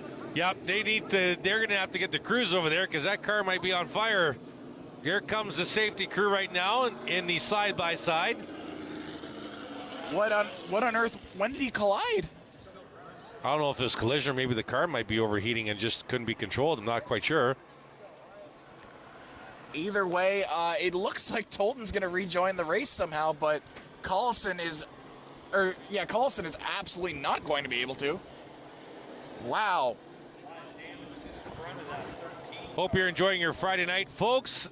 You don't want to miss Rogers TV at Delaware Speedway a week from tonight. Man, do we have a card for you on July the 30th. The Super Stocks, they're going to be back with a 50-lap special feature. The V8 stocks are returning after a week off. The Bone Stocks and the ever-popular Spectators Race, King of the Hill. It's making its return twice this year, and the first time is next Friday night. Racing starts right here on Rogers TV at 7:30. If you don't know what King of the Hill is, it's pretty simple. You take that car that you drive every day on the road, you drive it into the speedway, you go one-on-one with another vehicle. If you win, you move on. If you lose, you're done. That's the King of the Hill. It's a spectators race. It is great. We are still waiting for official word on if our Rogers mobile unit is going to enter. We are going to be following that story as it develops later this week. But yeah, you don't want to miss it. Next week, 7:30 on Rogers TV. Super Stocks, V8 Stocks, Bone Stocks, and the King of the Hill. Going to be great. And you can watch that on youtube.com/Rogers TV official. We'll have that and every race that we're covering this season. Collison, did you see him? He stepped out of the car just to wipe down his windshield so he could see a bit better. I thought there was something going on with the windshield fogging up. I didn't think it was the track lights, but I wasn't sure, so I didn't say anything about it. But yeah, he stepped out with. Why did he have a cloth in his car? He stepped out with the cloth and just started wiping it down. I have never seen that. I have never, ever seen that. Dale Earnhardt Sr. did it way back in the day, driving the blue and yellow Wrangler number 3. They were under caution, and he got out of his seat, sat on the window edge, and wiped down the driver's side front windshield while under caution. Amazing. Unbelievable. And Brad Collison did it, but he did it just waiting to get a push back home.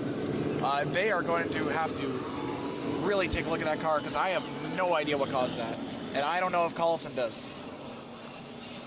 35 complete, 15 to go. I think this is our fifth or sixth caution in 35 laps in the Touring Ontario Series. So, after that mechanical failure, we're about to reset here. McGlynn again The story of the night really has been McGlynn's control car, has it not? Of the restarts. Either that or the continued intention to be on tonight's Rogers TV highlight reel by number 3, Tim Tolton. So they're doubling up here. Looks like we'll have one more lap under caution. The folks in the truck could fill up an entire highlight reel tonight on the adventures of the number red 3. Also the number 3 red, sorry. Also the number 2 green has also made some really interesting and really difficult passes. The two lowest numbers, aside from the zeros, in this race have had some real adventures, haven't they? Yeah, but on totally different ends of the scale. The 2's actually been able to stay going straight. The 3 hasn't been. Absolutely. Yeah, the 2 has made the top 10. The red has made the other top 10. Looks like we're going to do one more lap under yellow, maybe 2, as we're still trying to figure everyone out. It's definitely 2 because the lights are still on the track and on the pace car. All right, so in that case, we will head to break real quick. We'll be right back for the conclusion of this race on Rogers TV right after this.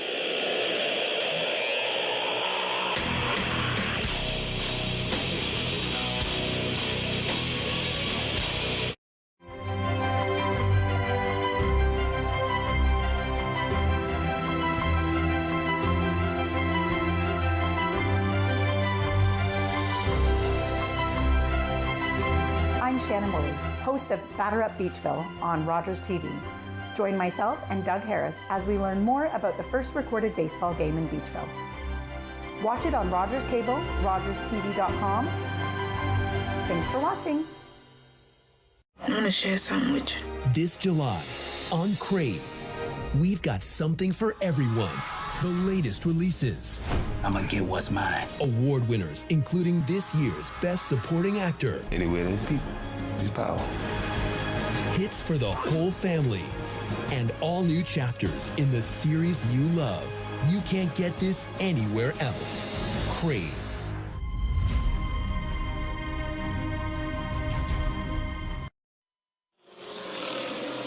We are racing here at Delaware Speedway. 15 laps to go here. We are now green.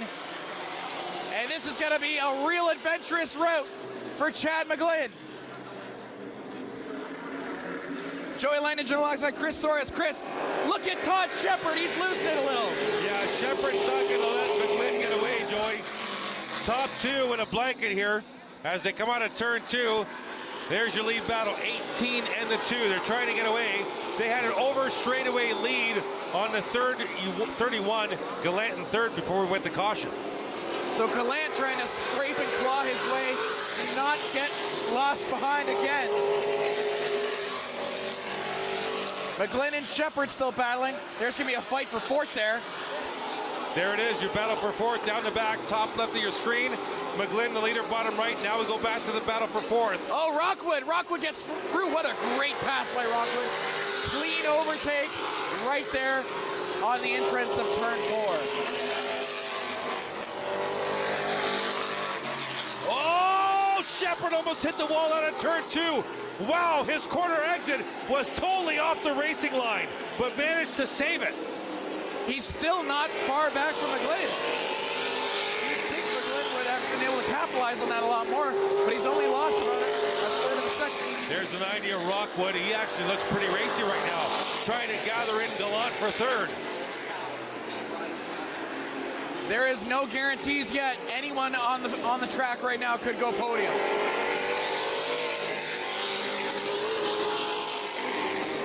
There's your leaders negotiating turns 1 and 2. 10 laps to go. McGlynn up the hill down this back stretch. Shepard in tow, then Gallant, and Rockwood's now caught Gallant to the high side for 3rd. There's the battle, top left corner. Rockwood, you're a madman. Oh, he almost got it. Great defensive driving there from Gallant. Rockwood's going to try it again. He's not letting him leave. Rockwood looks really fast right now. Wow. Oh, he bumped the wall. Rockwood bumped the wall slightly, but he didn't lose any speed.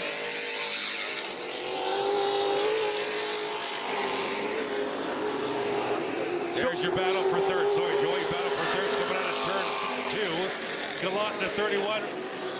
Rockwood in the 90 down the back. 8 to go. And there's your leaders out of turn 4. McGlynn and Shepard. McGlynn's starting to run away a bit from Shepard. But Shepard isn't ready to give it up just yet. He's still hanging in there. We got 7 laps to go here. This is going to go down to the final battle for these podium spots. Oh, Rockwood again. He's going to go to the outside. That's his spot. Battle top left, that's for third. Gallant inside of Rockwood. Side by side to the stripe. Oh, this is gonna, I don't know if this is gonna work. They're still side by side, and Rockwood lost it a little. He's got to regroup. Turn 3 is his spot. Yeah. This is where he's made all his pass attempts. Yeah, he always goes late in a braking.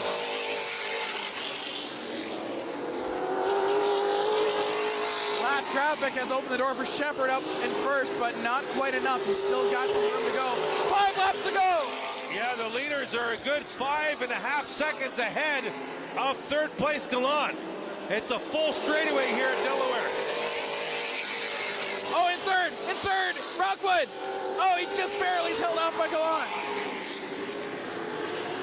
46 complete, 4 to go. This is going to come down to the wire, folks. This is going to come down to the wire. And in 5th place, there he is. It's the 15 of Mike Herniak Jr. Had an incident, went to the back of the field, and now he's fought his way to 5th. Rockwood. Oh, they make contact slightly, but he's able to save it. Gallant with a really nice drive by Gallant. Shepard's within 2.5 car lengths now of McGlynn.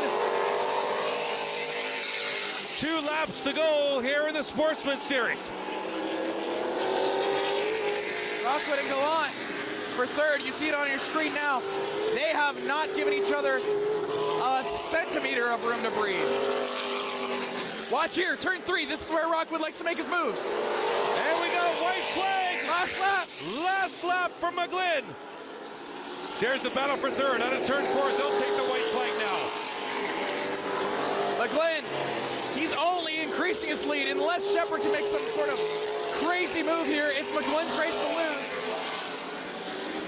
And McGlynn is going to win this race. Rockwood going in turn 3 for third. Can he get free? Side by side for third out of 4. It's going out. It's going to be Rockford. Oh, how on earth did Rockwood do that? He steals the last podium spot. Oh, they're going to, I thought they had a little bit of extracurricular activity there. They did, just slightly. Wow. Dave Rockwood, what a fantastic outer line pass out of turn 4 of Gallant to take the final podium position. So there is your podium. Number 18, Chad McGlynn, almost flag to flag, but dang, he made it exciting. The number 2, Todd Shepard, finishes number 2, and David Rockwood, can you believe that? The number 90 picks up third.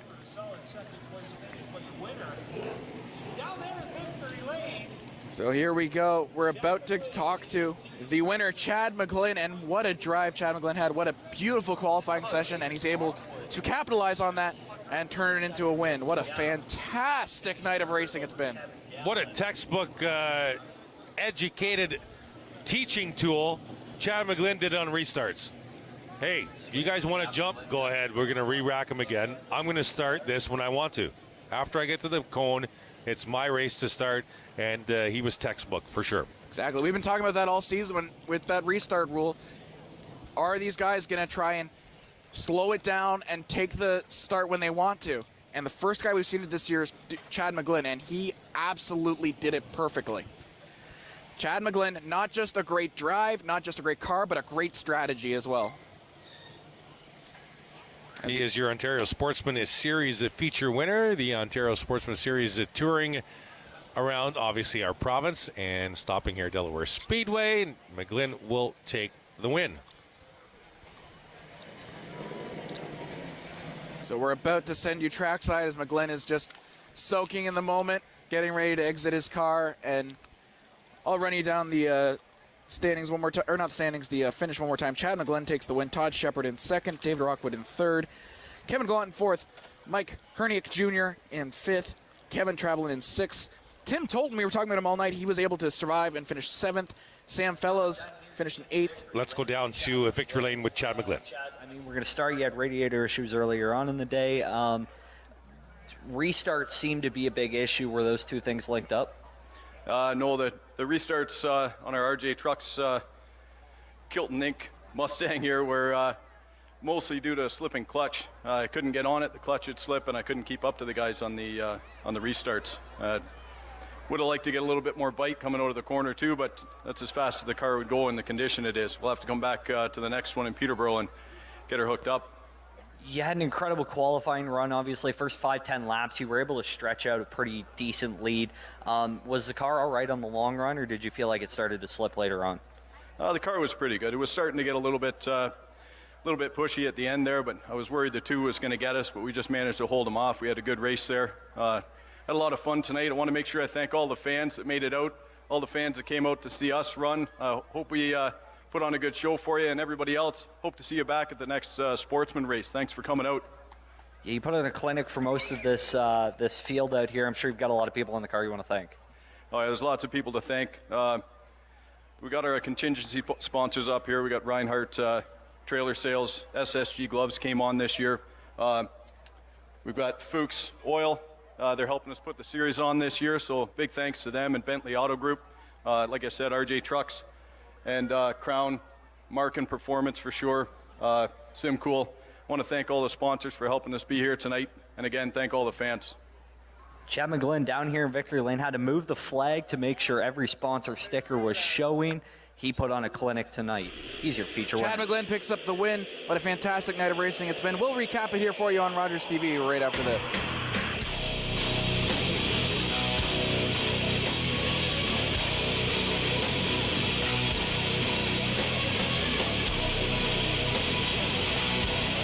He fell. Whoa, I'm not driving. I'm way too stoned. How are you feeling, Veer? Oh, since we had that talk, I'm not driving tonight at all. What about you, Dave? You only had a couple of drinks. And only a couple of puffs. I don't drink and drive. No way I'm getting behind the wheel when I smoked weed, too. How are we getting home, then? Oh, you can drive, Dave. Come on, Dave. Take one for the team, buddy. Don't let weed and alcohol influence your decision to drive. Yeah, I need a ride.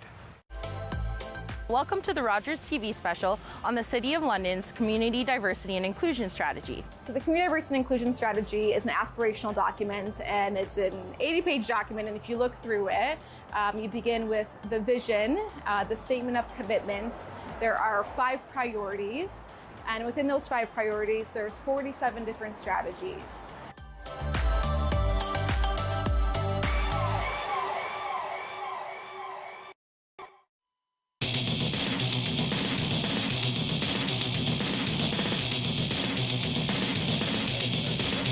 Welcome back to Rogers TV here at Delaware Speedway. Once again, I'm Joey Langdon alongside Chris Soares. And Chris, that was, well, I don't even know what's called that night. What a fantastic night of racing. What a chaotic night of racing. It was everything all at once. Yeah, great evening of entertainment here at Delaware Speedway. And it all started with the 35-lap feature for the Super Stocks. And like we say it each and every week here, the Super Stocks are going to be a fantastic division. They have been for a few years, and they were again tonight.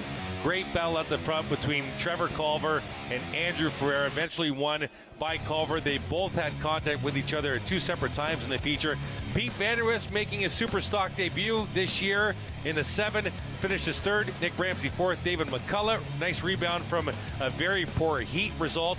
Ryan Bright, Ryden Lapsovich, Dyson Stewart, McNichol Jr., who was battling for the lead early, but finishes 10th. Super Stock, great feature, won by Culver over Ferreira. Yeah, that Culver-Ferreira battle went right to the stripe. It was, I don't know if I've ever seen anything like that. It was just absolutely incredible, just the entire way. It was those two and those two alone, and right to the stripe. It was incredible. Absolutely. So let's go over the second feature we had, the late models, and that one just added to the chaos, added to the craziness. What a fantastic race it was from an entertainer's perspective, but the drivers probably, they were stressing out a lot. Yeah, well, we had some heat races with the pro late models. We've got highlights for you. The late models, a great show. It's daylight at Delaware Speedway. A quick incident, turn 1. You notice the 96 Mark Jacobs getting through on that incident. This one, he doesn't. Lidster and Smith on the outside. Brady Smith contact battle for the lead. And the J. Dewar 43 machine goes up underneath the Fitzpatrick machine. There's the 96 getting involved. Another look at it. Fitzpatrick in the 84. Rawlings now watch the 43. Right up the hood of the 84 Fitzpatrick machine after contact with Lidster, and that was about a 23-minute delay under red flag conditions earlier today. But that was the feature. This was the feature finishing order. Darrell Lake taking the feature after being knocked out of the race last week. He won his heat race. He won the feature. Brady Smith was the second. Jake Sheridan finished third. Rob Lee Chapman, Cole Powell, the points leader coming into tonight, finished sixth.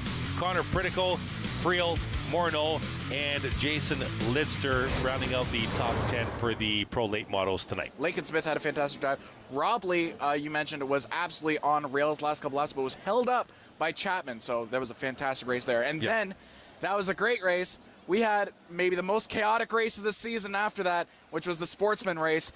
There was, what do we end up with, 6 cautions? Yeah, 6 or 7 cautions, but there were 3 cautions in the first 6 laps. So we were on a very poor 50% tilt. Here's some highlights here from the Sportsman Series. Herniak Jr., Tolton, little issue. Tolton broke a little too hard there. Maybe the 15 checked up. He goes around. That was the first of maybe 5-6 exits causing cautions for the 3 car. Here's contact in turn number 1. 15, Herniak Jr. involved in Eric Collison as well. Here's a beautiful crossover. This was for the lead by Shepard. He took the lead at the time. A couple laps later, McGlynn in the 18 took the lead back, but that was the best pass of the night by far. Another dramatic exit for the 3. This time in turn 1, going in much too hot, lost the back end. He couldn't get it restarted. We went under caution there for the Sportsman Series, making a stop at Delaware. Chad McGlynn is your winner. Todd Shepard, David Rockwood round out the top 3. Kevin Gallant, Herniak Jr. to your top 5. Trevlin, Tolton, Fellows, Patrick, and Brendan Patrick round out your top 10. Ontario Sportsman Series making a stop here at the Delaware Half Mile. Fantastic race. That Shepard pass, I'm going to see that in my dreams for the next week. That was one of the most incredible plays I've ever seen here at Delaware Speedway. He was able to just fit a gap that was basically the size of his car. It was just absolutely incredible. So many memories from tonight that I'm going to hold on for a long time.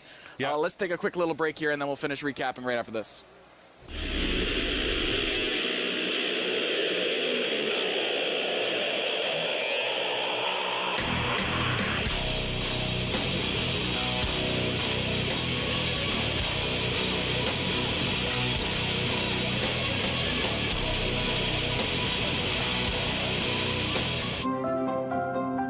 For more information about the vaccine and eligibility, visit healthunit.com. To book an appointment, call the number on your screen or book online at covidvaccinelm.ca. Hi, I'm Sarah. And I'm Susie. We are the hosts of Happiness is Homemade, We'll be assisting you on how to make a lot of at-home pastries, which all your family and friends will love. Rewind is here. So I guess the question we have to ask ourselves today is, does Phil feel lucky? Reconnect the dots. Charlie, listen to me. Harriet is Mrs. X. Rediscover oddballs. You might want to put on a bathing suit, because you'll be channel surfing in no time. And relive your dreams. I feel like Madonna. The throwback channel for the movie lover. Subscribe to Rewind. Movies worth watching. Again, Channel 332. Free preview on now.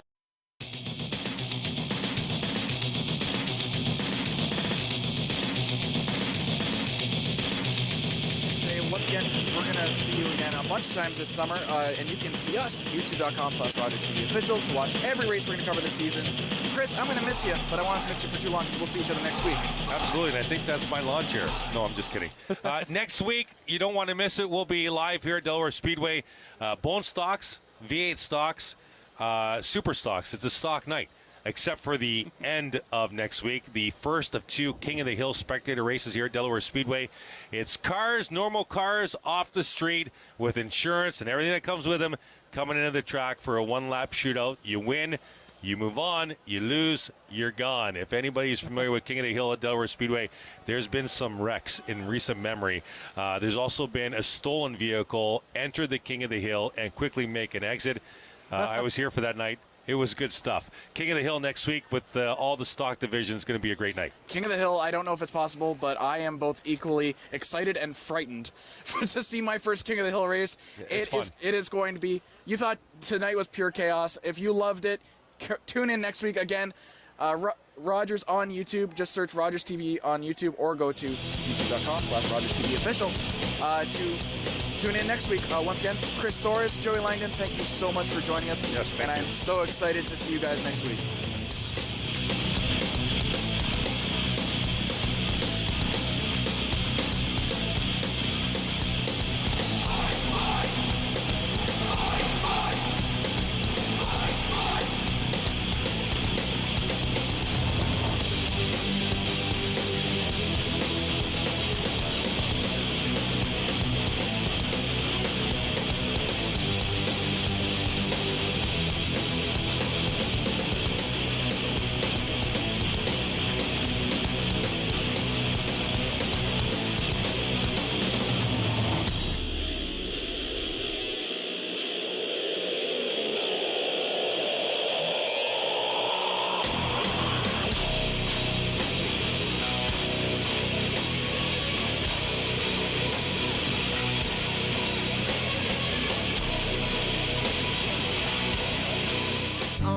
Tide, moments drift away, but the sky is set on fire as she lays down her head. Her hope floats on the tide, the moments drift away, the moments drift away, moments drift away.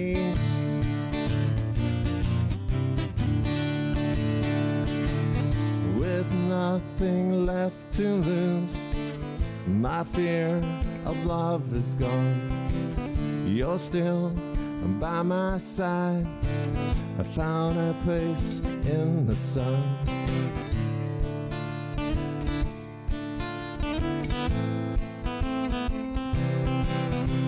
The sky is set on fire as she lays down her head.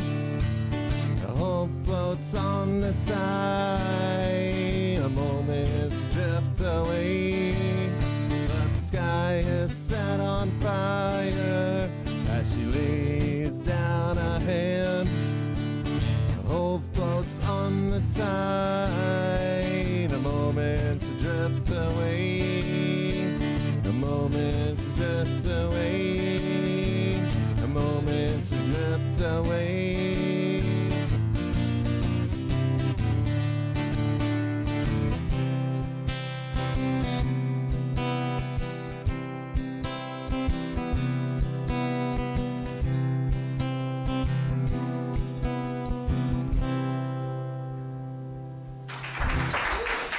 Thank you. At Reith & Associates, we protect the people and property that matter most to you. Expertly crafted through our unique process, we deliver you a bespoke, flexible, and future-thinking insurance and investment services program, supported by our online 24/7 digital service platform.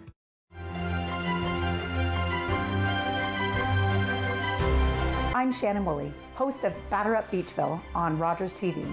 Join myself and Doug Harris as we learn more about the first recorded baseball game in Beachville.